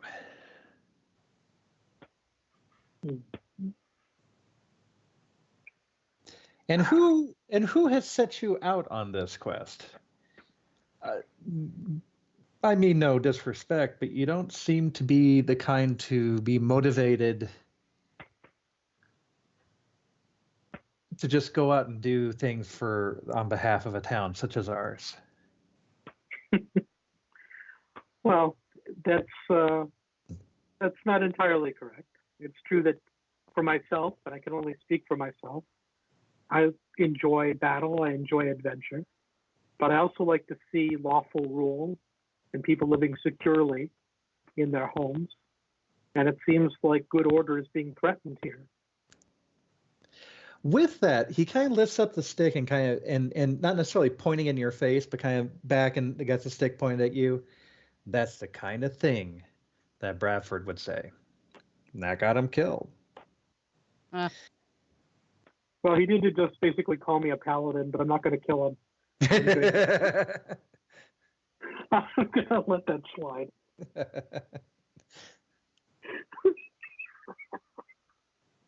Does anyone else have a question? I think I've No, like I said, I looked to you because Fortune. I got nothing. Fortune and glory is grand. Trust me, it is. But if that's all you're seeking, it can lead you to a road of ruin. He then kind of like, kind of sets the stick down and kind of puts his hands together and is almost like he's kind of listening to maybe a confidant who's whispering in his ear. But then he says, do not go headlong into this. Be careful. Plan. Gather knowledge. The things that you have set out to face are beyond you. Not impossible, not unsurmountable, but are a bit beyond you. Don't be afraid to, and he kind of looks towards Zariel a little bit and then kind of chooses his words carefully. Don't be afraid to tactically retreat and remarshal your forces. Interesting. So you're saying that Rob is wearing the red shirt today?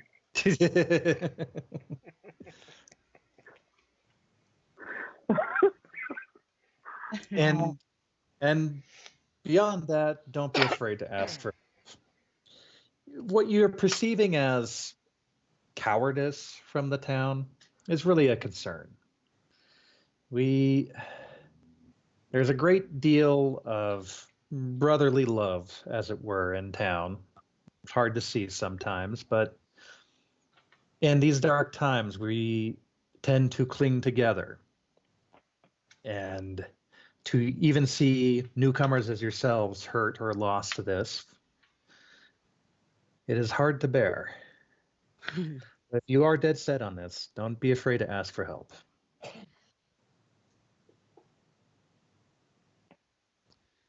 All right. Well, I thank you for your hospitality. Sir. Of course, of course. Thank He stands up and he kind of bows, and Wait, he then go ahead.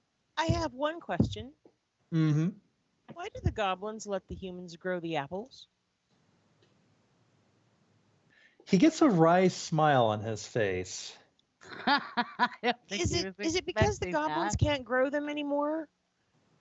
Oh, you're talking about the summer fruit and the winter fruit. All right. He gestures for you all to sit down, and all right. What can I tell you about that? Do they have to Fairly. let the humans grow them so they can steal them back because they can't grow them anymore? There's more to that. Let me give you some background on that. So fairly recently, although this particular practice is almost 15 years old, the goblins in the area have come to the town with a magical apple that they say they have grown. This has come from an enchanted tree or a magical orchard or what have you, but every season they bring 2 apples, and only 2. Never a bushel, never a sack, but 2 of these enchanted apples. When he says two, Yes. Anubis's eyes dart to the other people in the party to see if anybody else is hearing a different number. Yep. Okay. Mhm. So in the spring or midsummer, actually, I'm sorry, it's midsummer. In the midsummer, the goblins will bring a red apple. The which I have actually seen, which I've actually partaked. It is succulent and sweet, and is infused with the ability to cure you of all ailments and to regenerate injuries and Usefulness. essentially consider it a priest in fruit form. He kind of smiles at this, and when no one but Glob snickers, he scowls a little bit and continues. Mhm. Well, anyways, the healing properties of this fruit are legendary. Now, there is also another fruit. And then he kind of looks towards the traveler a little bit. This fruit is corpse white and poisonous, even to the touch. I have also seen this fruit, though I've never partaked. Mhm. To touch this fruit is to cause considerable harm and ill. The taste of this fruit is mortally dangerous. This is not a fruit that is shared with townspeople at large, although some individuals in the area do seek it out. Why? It comes from the same tree, as I understand, or same Great orchard. uses. Oh, its uses. He smiles a little bit. Well, you can use your imagination. Indeed, I can. Intelligence check to see if I've ever heard of this stuff or know anything about it. Okay, threat.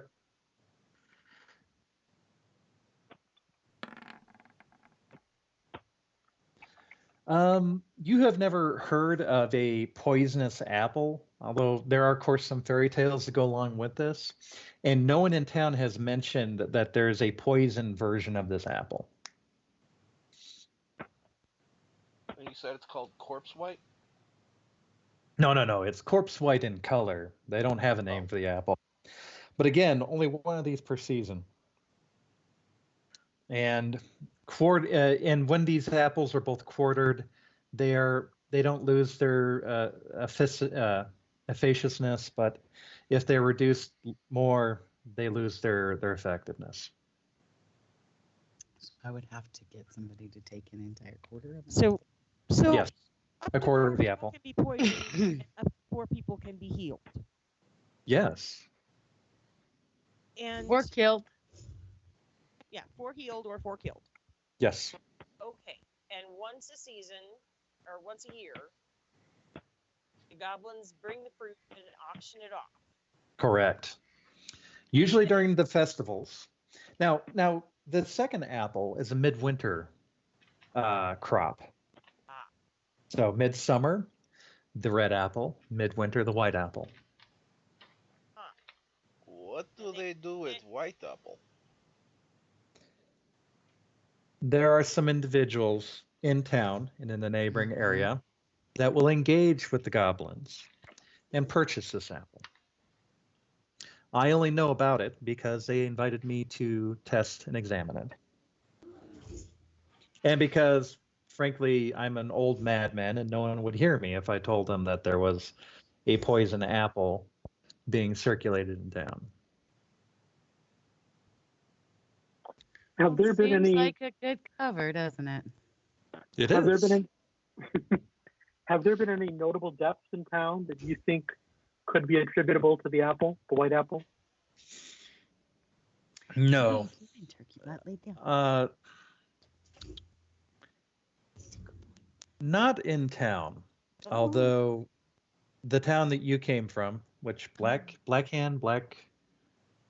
what it was called. Yeah. It is. I had the map. Oh wait. Where is that map? Oh, the map didn't load. That's weird. Okay. Blackford Crossing. There was a death last year that, as I heard news of it, eerily followed the same symptoms that one would experience when partaking of this apple. The individuals who courted me about this information asked me if they believed that the properties of this apple would be diminished if it were turned into a cider. It would not. Poison cider. There's a lovely thought. Who was it who the person who passed away in Blackford? Remember their name? No, not offhand. I imagine if you went to Garin or Pelos Hill, they would tell you the name. Unfortunately, I just know that I just heard the story of an individual who essentially rotted from the inside, is how it was described. And not over the course of a day, but over the course of a few minutes. I'm just gonna, out of character. Well, I'll save it for later. Never mind. Okay. So what I'm interested to know is the story that I heard was that in the summer, a blessed apple of healing is brought and auctioned, and Yes. the humans are forbidden to grow it. But every year, someone tries to grow it, and when they do, one assumes the goblins, come and steal the fruit from the tree so that humans can't have it. So what I'm wondering is, are they just stealing it because the humans grew it and they weren't supposed to? Or are they stealing it because they can no longer grow their own apples? So what I can tell you, the humans into doing it for them. So what I can tell you of the saplings I've seen that have been born from the seeds of this fruit, they look like apple tree saplings of some kind. However, when they do disappear, and no one has ever really seen when this disappears, but we assume that the goblins come and harvest them. It's no there is no way that these could be transported and safely transplanted. Uh, if they were harvested in the way that we have observed, they would have been killed. Yeah. So if anything, it's probably goblins preventing these trees from growing. Though one must ask, why is it that only one tree can produce this fruit? My theory is perhaps if there's multiple trees, maybe it's random which tree gets the fruit. It's possible that the goblins are ensuring that their tree is the one that bears the fruit. Might be worth considering having a sapling as bait. Well, if you wanted to wait for the Midsummer's Festival, that's about 5 weeks away. There's no doubt that the goblins will be here, and while you might not be able to buy the fruit, you might be able to purchase some seeds from whoever wins the auction.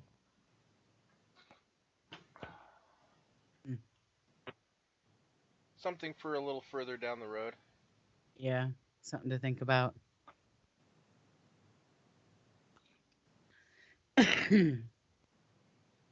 Now a request for you.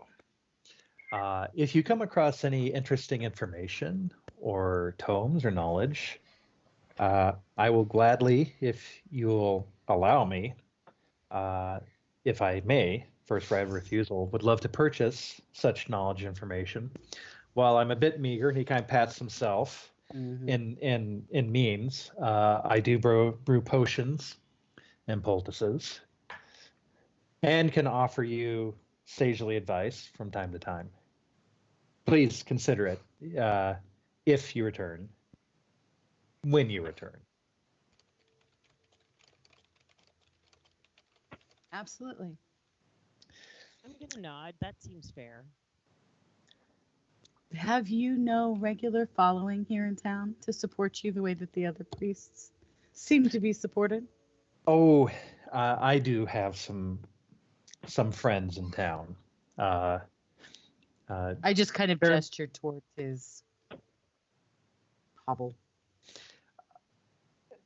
I live within my means, and bear in mind there is magic fruit doesn't wander into town every day, and so many people need of healing magics and otherwise, and poultices and potions.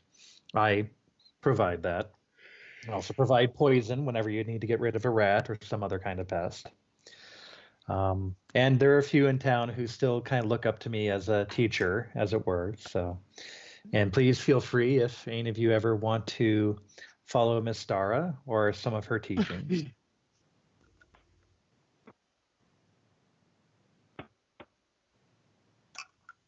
And with that, he kind of stands up and grabs his talisman, and actually kind of holds his hand over all of you like he's about to say a prayer. I'm not going to shift or move. Okay. He stands up and says, "Oh, Mistra, mistress of wisdom and the unknown, purveyor of knowledge and wisdom, please grant these individuals insights and knowledge that will serve them in their trials and tribulations to come." He then utters something in a language you're not quite familiar with, and just kind of opens his hands and gestures, and then there's kind of almost a hum for a moment, and it subsides. Nothing scary or unusual, but definitely definitely magical. And then it subsides, and he nods to all of you. Good day to all of you. I hope to see you again soon.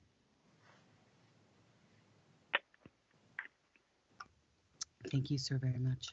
And I'm going to head what I believe looks to be the direction back towards town, based on the fact that we're sort of at a place where we were before from a different angle. As you start looking, he gestures to Glob and says, "Glob, please, could you escort them out?" And Glob kind of sheepishly nods and then hops down from his log and starts to lead you essentially towards back. Did you say town or did you say sanctuary? Town. He starts leading you actually down a kind of a well-hidden path towards town that doesn't take you through the sanctuary. And to that, Corval kind of waves to all of you as you depart, and then he kind of meanders back into his shack and shuts the door. And then Glob starts leading you away. And Alrighty. I will offer him the same thanks and,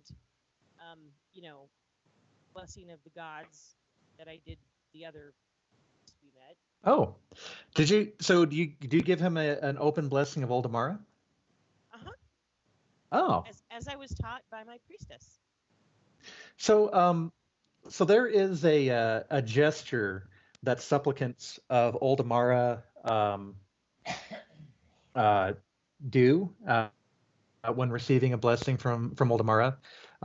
He actually reciprocates with that kind of supplicant gesture. It's kind of wry, and there's kind of with a smile that he does this, but it's also like he knows that he knows a little bit of Oldamara, and is kind of showing off a little bit about his knowledge. But he responds in kind and thanks you with the gesture of a supplicant of Oldamara.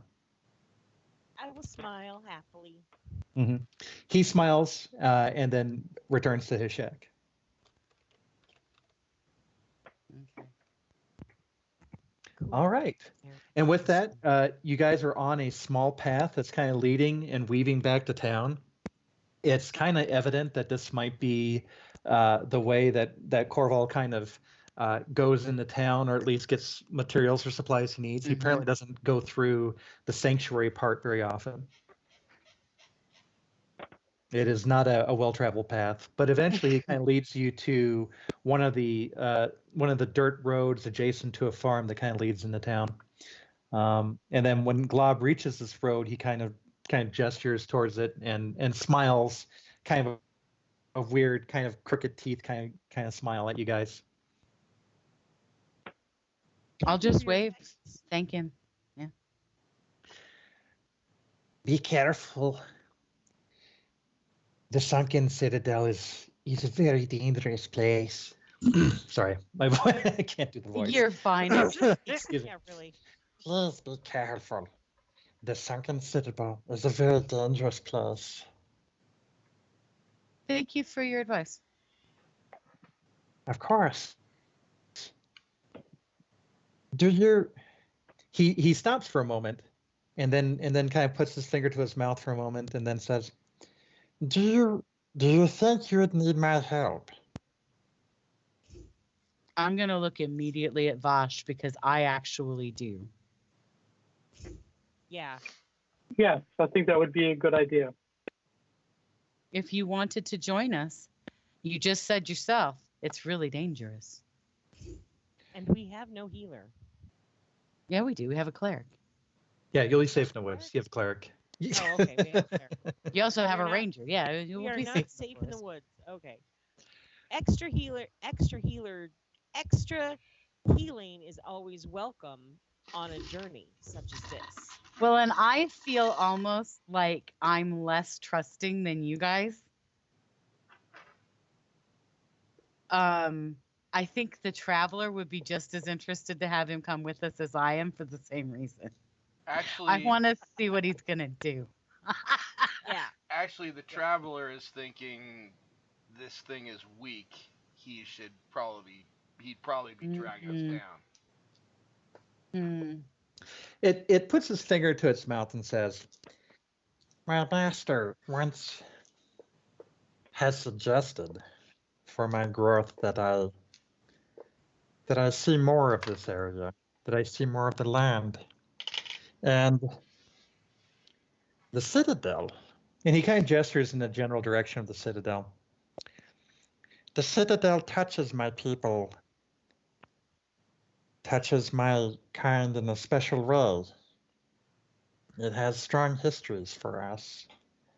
To know those histories is important, even if they were, And he kind of rolls with the word, even if it was misguided. Has he ever as told he us who his gestures people are? out, huh? Has he ever told us who his people are? No. 'Cause I know No, we but But when he We know he's a kobold. yeah, when he gestures out, he actually, well, his face is kind of almost cherub-like, although misshapen. When he gestures, his hand is very reptilian, or very even like dragon kind-like when he gestures in that area. So either he's a mutant halfling or possibly a mutant kobold, or maybe both. Maybe he's half halfling, half kobold, Yeah. or a quarter halfling. Who the hell Right. forgot to wear that condom?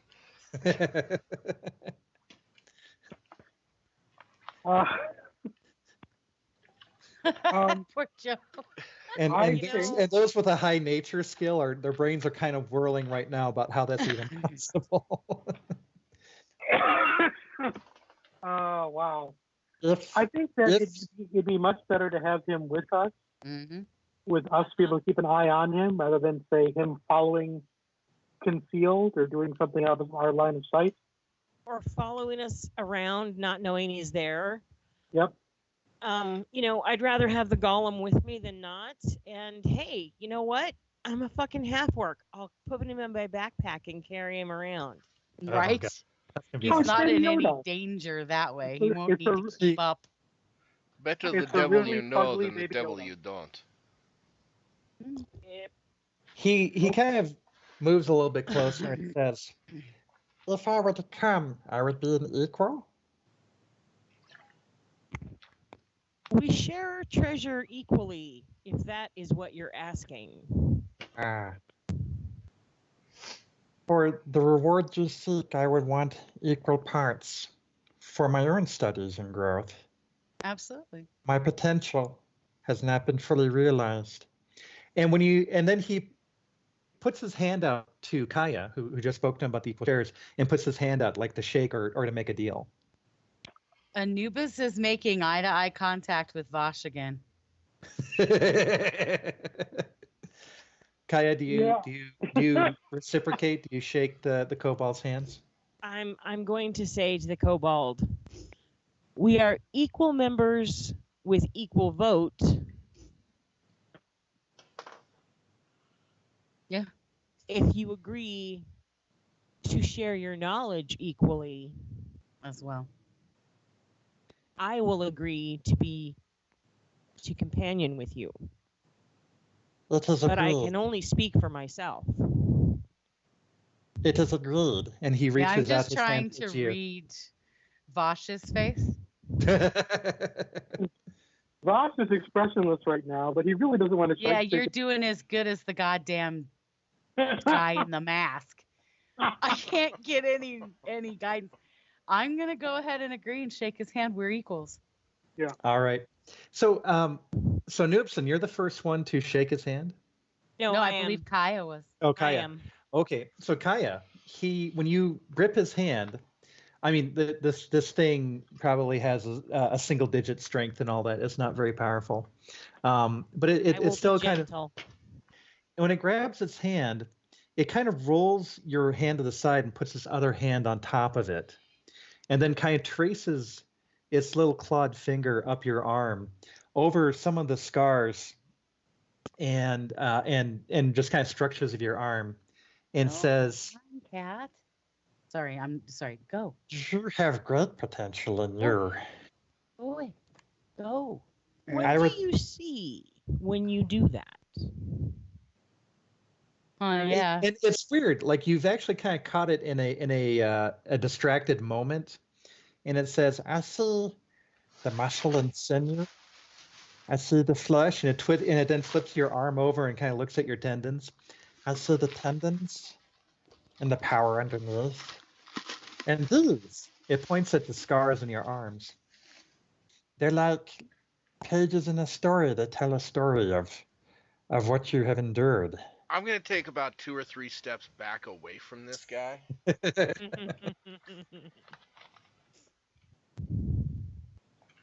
In flesh, there is great potential. And then it kind of like finds itself again and composes itself, and then just kind of cusps your hand and shakes it, kind of like Mhm. just like as forcefully as it can, and then withdraws a little bit. And then as it's withdrawing, something that was kind of close to that same shoulder kind of shifts to the other shoulder under its robes. Is that separate from you, or is that part of you? I gotta know before we go any further. It looks at you kind of quizzically like, What do you mean? Do you have a familiar, a twin, some sort of aberration we need to know about? Because if it crawls out from underneath your robe in the middle of the night and wakes me up, I can't guarantee that it won't get ugly. oh, For your yes. own safety, you need to tell me. What is the nature of your What are you affliction? doing, dude? Take down. Conjoined cobalt twin. I've actually wanted to do this character for a long time. No, no, it, I it am says, only concerned with your safety. Yes. Glop. it then kind of like pulls its robes and kind of like looks down in it and says, Glop. Glop, I wish to meet you. and then something, he kind of like fishes something out, kind of this blob of flesh, with wings and you think it's got 4 limbs, and it looks kind of like a small winged version of Glob. And he holds it out with both hands and says, Master Corval said I should make friends. And I did. and he holds out this kind of, which Because he made a friend. so Operative made. really quick, if anyone who has Arcana, if actually this could be a group Arcana check. I know magical. Well, I know creatures, so I can do from that side, but that's all I can do. Yeah, Nubis, you are pretty sure a master is not Corval. Oh, I know he's not. I just didn't know who, but now we know. No, let's see. My threw up animal my- handling Huh? is all I've got. Voss just put it in his Arcana. Oh, you check, I can think. make Arcana check. It's just not a trained skill. Well, no. Can I make an animal handling skill to see if I recognize? That'd be more You might be able to- nature. Yeah, you might be able to make a nature check to try and figure out what this is cobbled from, but wouldn't tell you what truly the nature of this In creature. his history, he gains a lot of his abilities as a ranger from being a member of the House Validus. So, and they know magical creatures because they're a dragon house. And so I'm just kind of. This is not a magical creature you'd find in nature. That is most definitely. This is not something So that that's all he needs to know then is just that ain't Is- natural. So is he holding this thing out as if we Mhm. should pet it, or is he just showing it off? Well, he's just Yeah. showing it off. But if does anyone want to reach to pet this thing? So Oh it's God, no! As soon as I can see it. it's a small pinkish gray blob of flesh with that's almost like a naked version of this kobold halfling thing. The only thing that makes it different is it has wings as well. And it's It just looks kind of like- it looking looks up like at a youngling. Okay, What I'm a does- big yeah. dumb orc. It looks like a youngling. I'm gonna put my hand out, palm down, like you would to introduce yourself to a dog. what does Ian, what does Go ahead. I was going to say, what does my Arcana check show? So the group Arcana check, most of you have probably heard of this. This is a homunculus. But what is unusual about this is in addition to the wings, Vosh and Traveler, you notice that this thing has a scorpion tail as well. Oh yeah. Or, well, it's actually not a scorpion tail. It's not segmented. Maybe like a pseudo-dragon's tail. But it's like, but it still has that stinger at the the end. wings, and yeah, there's still a stinger at the end. What's kind of unnerving about this is it doesn't look like a stinger of like a pseudo-dragon or a scorpion, but it looks like a really sharp nail coming out of a cuticle. Well, Kaya is a big dumb orc and doesn't know any better, so she's not going to be scared of it until it bites her. So Glob moves closer to you, so Glop can get close to your hand. And then Glop stretches out and sniffs at your hand and grabs one of your fingers with like a little, like a wee baby arm. and just starts sniffing your hand and all that. And kind of makes a weird gurgling sound of approval and kind of leans back into the two hands. The whole time cupped it's hands held of Glop. out, Anubis is like leaning, looking. studying it, because he certainly would have only known the word. He wouldn't have known what one would look like. Yeah. This it is intelligent. Like it's not like a dumb animal or something like that. This is actually an intelligent creature. But it's not speaking or anything like that. It's just kind of taking you all in, smelling you. It doesn't seem like it's scared of you or anything like that. Yeah, Anubis is not at all scared of it. He's No. more curious and fascinated than he is afraid. Kaya's just kind of charmed and curious and Yeah, also not afraid. like wow, you made it. You made Yes. it. Right? That's kind of amazing. Because, she doesn't know from magic or anything like that. She just, thinks She the knows whole and needs concept to find is out what interesting. this is. Well, no, because we're implying that Master is not the other wizard. Yeah. Is Master the homunculus? We don't You know. asked that? Could be. Is this Master? What do you call it? Oh, so you say, is this Master? What do you call it? He says, Yeah. oh, no, not Master. This is Glop. This is Glob. I thought Yep. you were Glob. I'm No, he's Glop. Glob with a B. Oh, Glob. Okay, Glop. so you're Glob, and this is Glop.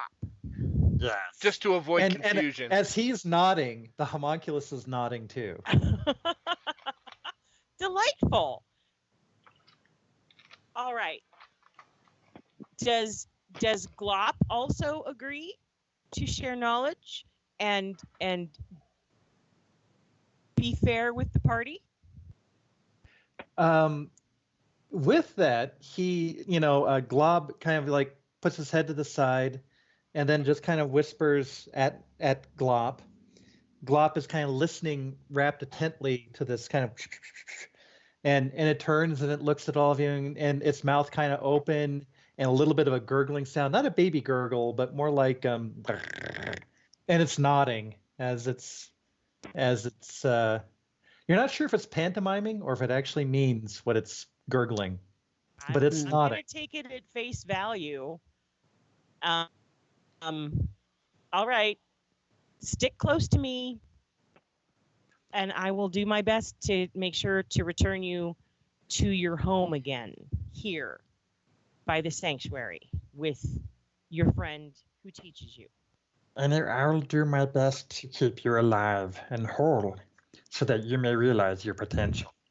He then stretches out his arms completely, and then Glop kind of hangs underneath it, and then like a weird little fleshy monkey crawls back under his arm into the sleeve of his robe and disappears. Yep. I must get my supplies and armor. Where should I meet you all? Well, and that's a good question, Glob. Were we planning on sleeping the night and heading out tomorrow? I think that sounds like a good plan because half the day is already gone. Yeah, we should probably find a place to stay for the night and also to see if the mayor finally had that conversation so we can get gear. He said a couple hours. I gotta guess it's fine. Yeah. So, Yeah. I still have Glob, have Christmas you in got a town. need of more gear?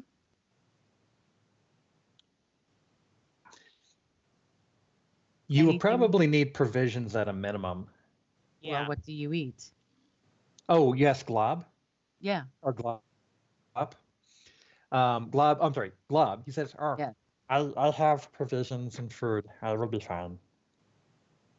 Well, we'll be going to the store to purchase equipment. I don't mind to pick something up for you if you'd like. Yes, I can meet you near the store. And this is where things go off the fucking rails a little bit.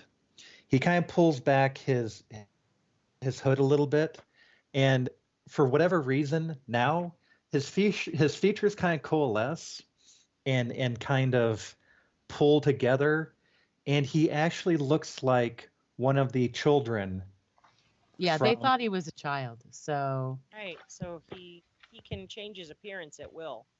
all right. I will meet you there. He gestures at his face. Look for me. And then Okay. he starts wandering back down the path where he came from. All I right. would rather not. Too late.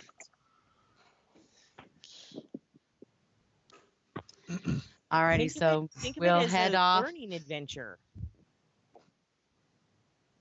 Well, I'm sorry, what was that? I said we should head off in the direction of her store. Okay, cool. But what was that again, Kaya? I still have business in town, Oh yeah. and Mhm. yeah. Think of it as a learning adventure. We're going to get to learn some interesting things about whatever the fuck this thing is. And knowledge is always good, right? Knowledge is helpful. Knowledge is helpful. Knowledge is helpful. Yeah, I'll agree with that. So are we heading back to? Yeah, we're headed back to that lady's shop. He just said Well- give him a couple of hours. He didn't Yep. say we had to wait for him to come and tell us anything. Now, Kaya, And did so- you want to hit the coin house before or after you got supplies? I'd like to hit the coin house before supplies, but Oh, I'm happy to I do can that. certainly do it after. Either way is fine. You know, if there's a messenger on the way to tell us to come, you know, we have credit at the store or something. Either we way can, is fine. We can go do Kaya's errand first. She's kind enough to indulge my theological curiosity. It's only fair. All right. So Kaya, you start leading the party to where you understand the coin house to be. Mhm. Hold on a sec. Let me whisper someone real quick.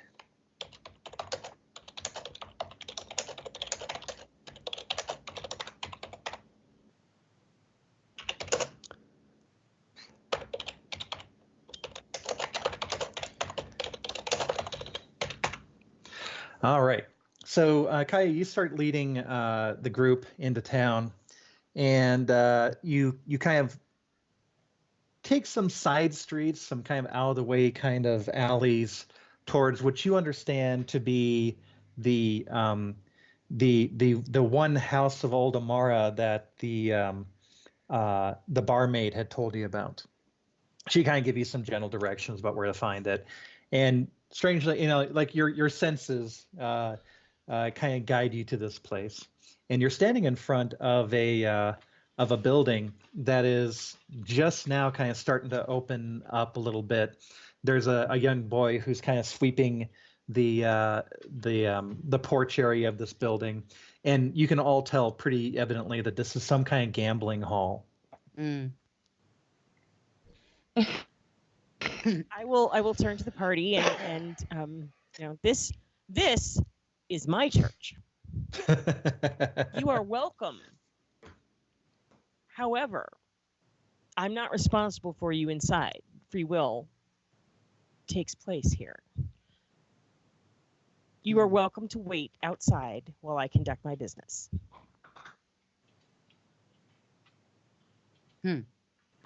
Sasha's going to go inside. He's curious. Yeah, I'll go in. All right. Zariel is a little off-put by this and says, I'm going to wait for you guys out here. I will come if I hear screaming. He's going to be taking a nap. It's all right. There won't be any screaming, for goodness sakes. All right. So you walk up to the porch, and the little boy kind of stops and kind of leans on his broom. Hey, what you want? I'll give him the you know, Aldemara worship signal. All right, fine. He gestures towards the door, but we're not open yet. Oh, I'm here Keep to the dice make a in your- deposit. Keep Not the dice in your withdrawal. pocket. All right. Wait, really? All right.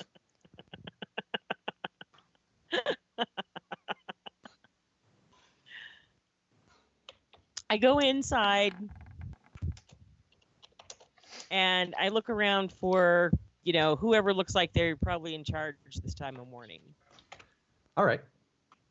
So you step in, and you're kind of greeted with it's like a small version of an inn, but it's definitely a gambling hall. There's a lot of leather and copper covered tables with chairs kind of arranged around them.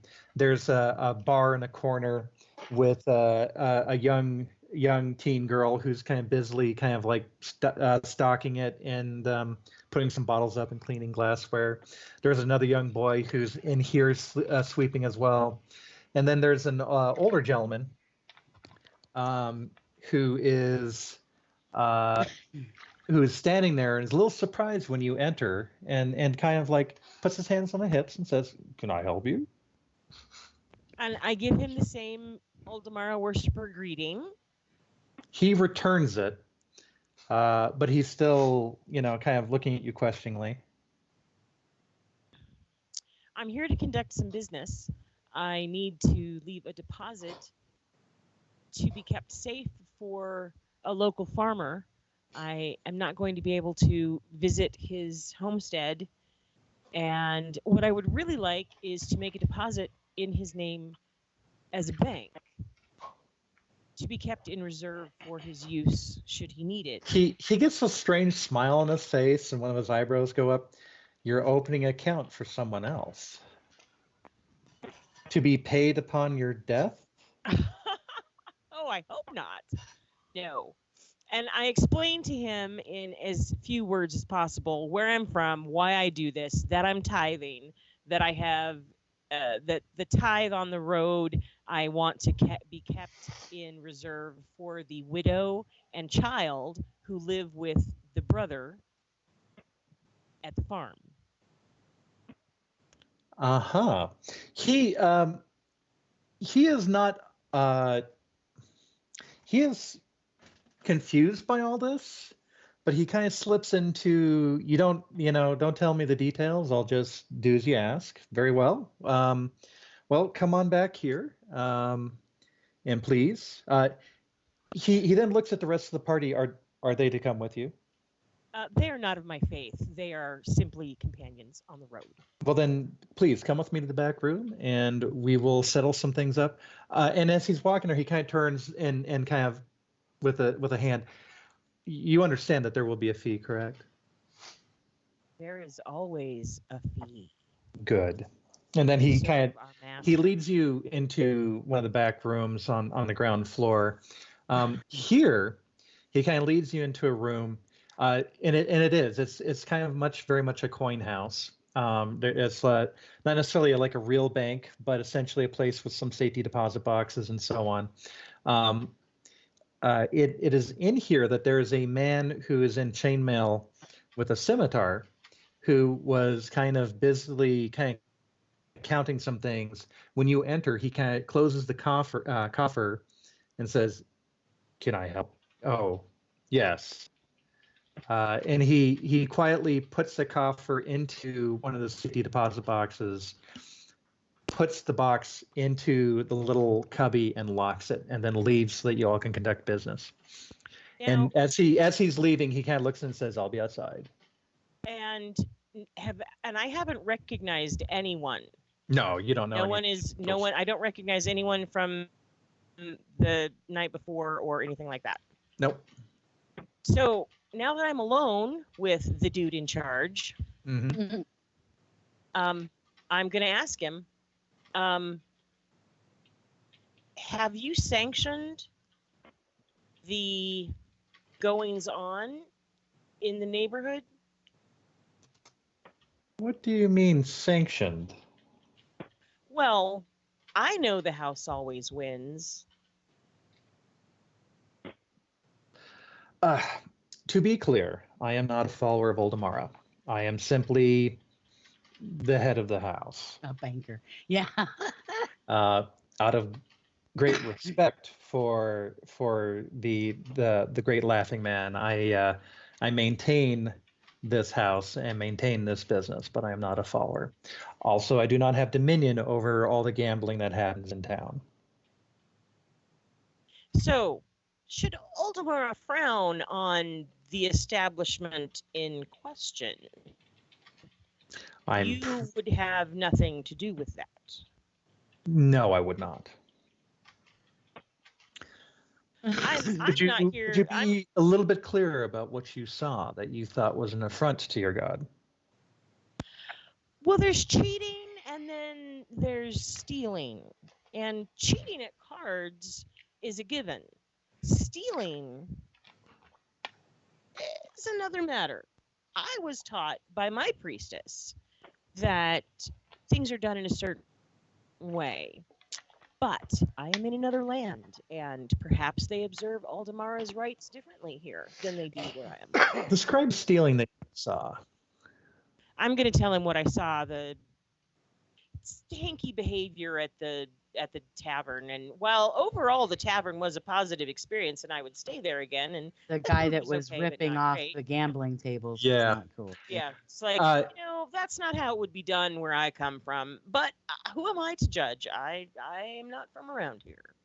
As you start describing the individual, he goes, "Oh, Cedral. Yes, I am familiar with this one. He has been banished from this establishment and is likely taking up space at the inn of the old boar."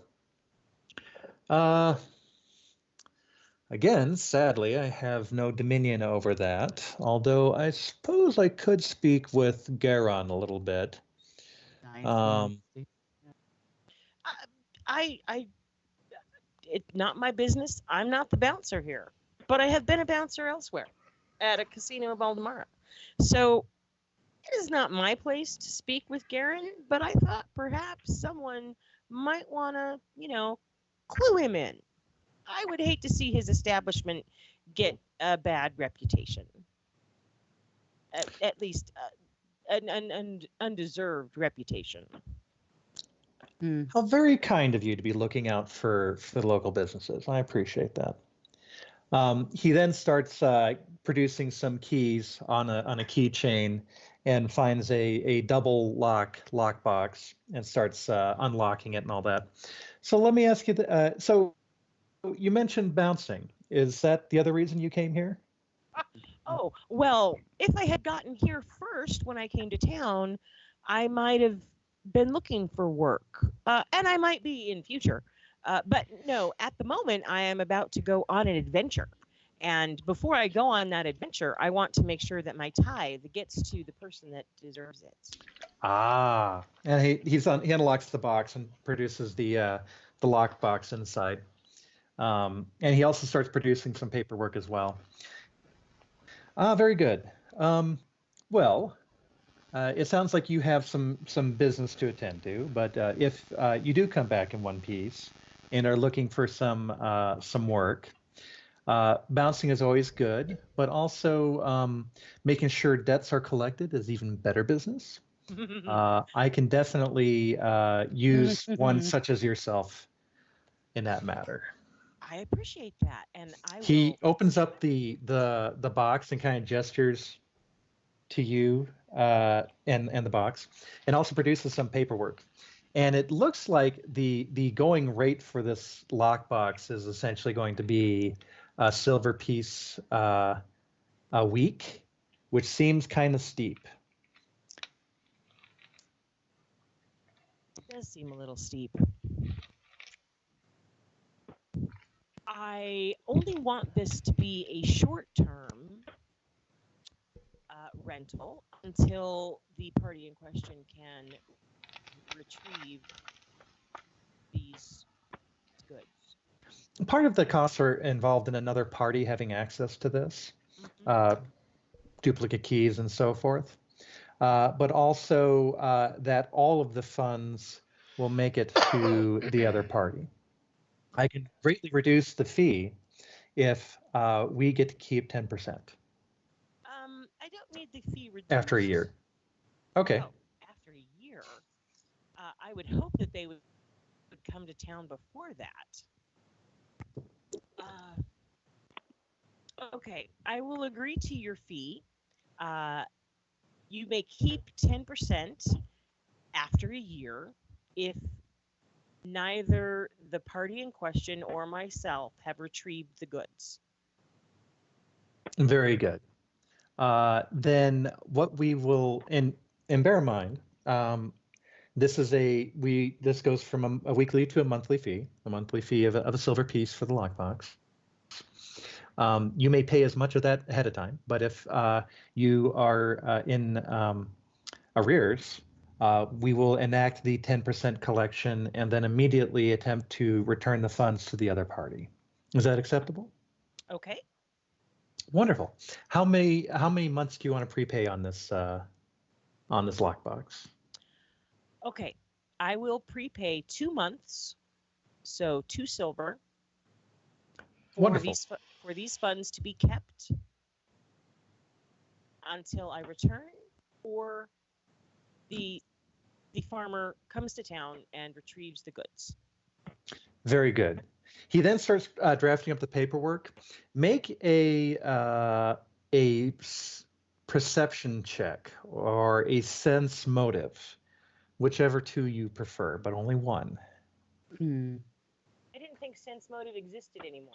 Yeah, insight. I'm sorry. Yeah. Insight or perception, your choice. Perception I actually get a plus on, so we'll do that. Okay. Nope. Totally trusting. Okay. He pauses a little bit, but then continues kind of scribbling and drafting up the contract. He kind of then passes the contract to you to name the parties and so on. Who it's going to be the brother-in-law, correct? The brother-in-law and the widow and the child. Okay, so you put all three One on of there. them needs to come get this. After you fill it out and sign it, he smiles and files the sheet away, waits for you to deposit the gold in the storage box, and then he locks it up, providing you the one of the keys. Okay. And part of the fee is recovery on that key, though we would like that back if you were to return. Oh, certainly. If I return, of course, if I die somewhere in the wilds of the Citadel, then I guess you'll never get the key back. But That's the idea. Well, that's not the idea, but that's the grim understanding. Yes, I do plan to return from the lands of the Citadel that they talk about, but in case I don't. But if you do, keep in mind that offer of helping us collect fees from our members and loans. I've heard tales of that from where I come from. Everyone thought I was too soft-hearted to do that job, though. But I bounce really good. Excellent. He then gestures you for you to leave the lock area. You open the door and just kind of hit the back of the individual with the scimitar, who then steps aside to allow you to leave. Everyone who's kind of in the proper gambling area, there is a bar, but essentially this establishment's not open yet. The staff don't necessarily offer you anything, but you're allowed to grab some chairs and sit down. As far as you can tell, it's a pretty mundane kind of gambling hall.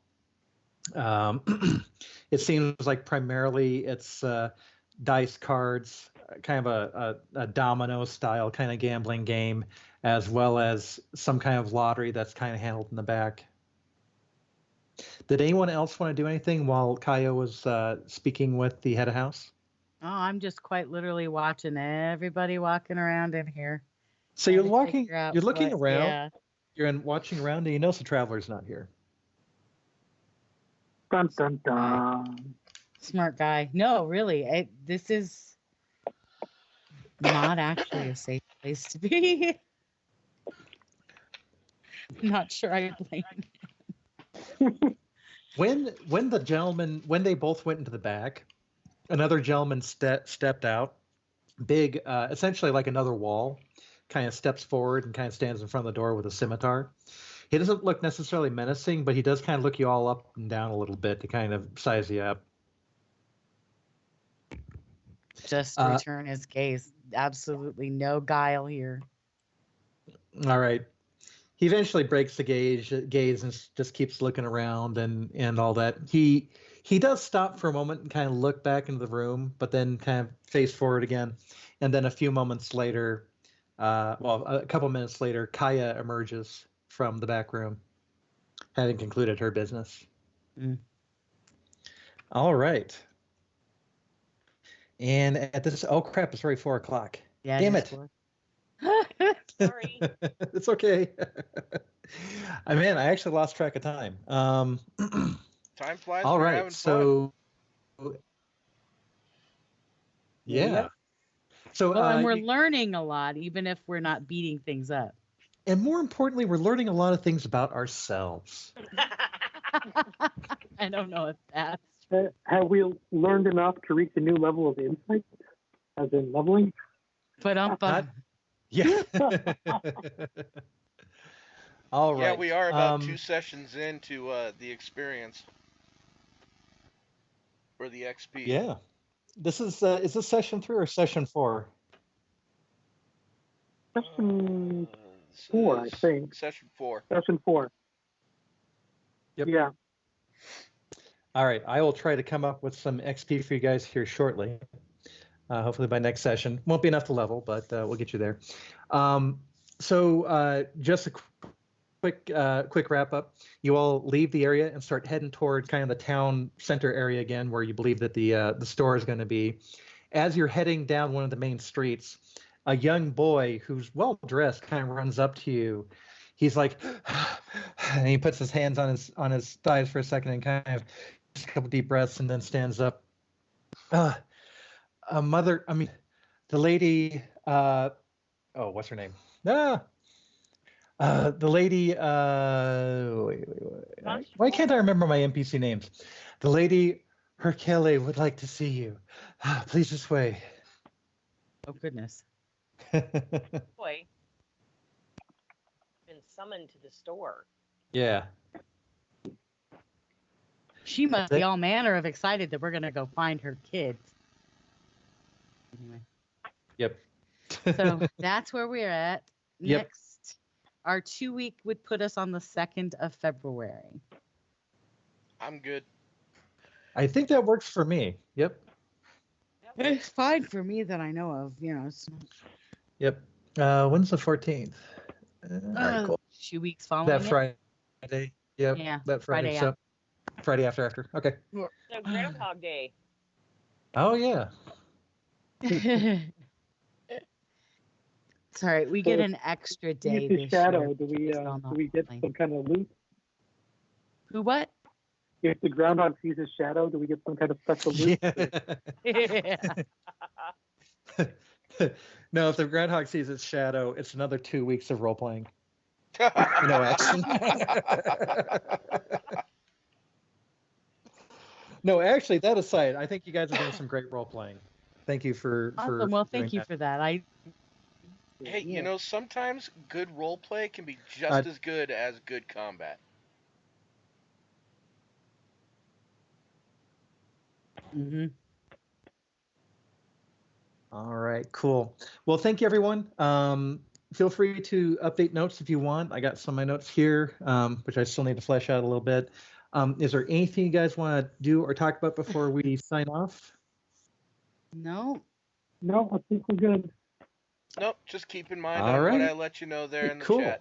Awesome. All right. Thank you, We Sean. will see you guys in a second. All right, see you guys on the 2nd. Thanks, Sean. Awesome job. Yes. Oh, yeah. That thing. Yeah, Oh, no thanks, problem. Thank you, guys. Yay. Thank you. Bye. All right. Bye.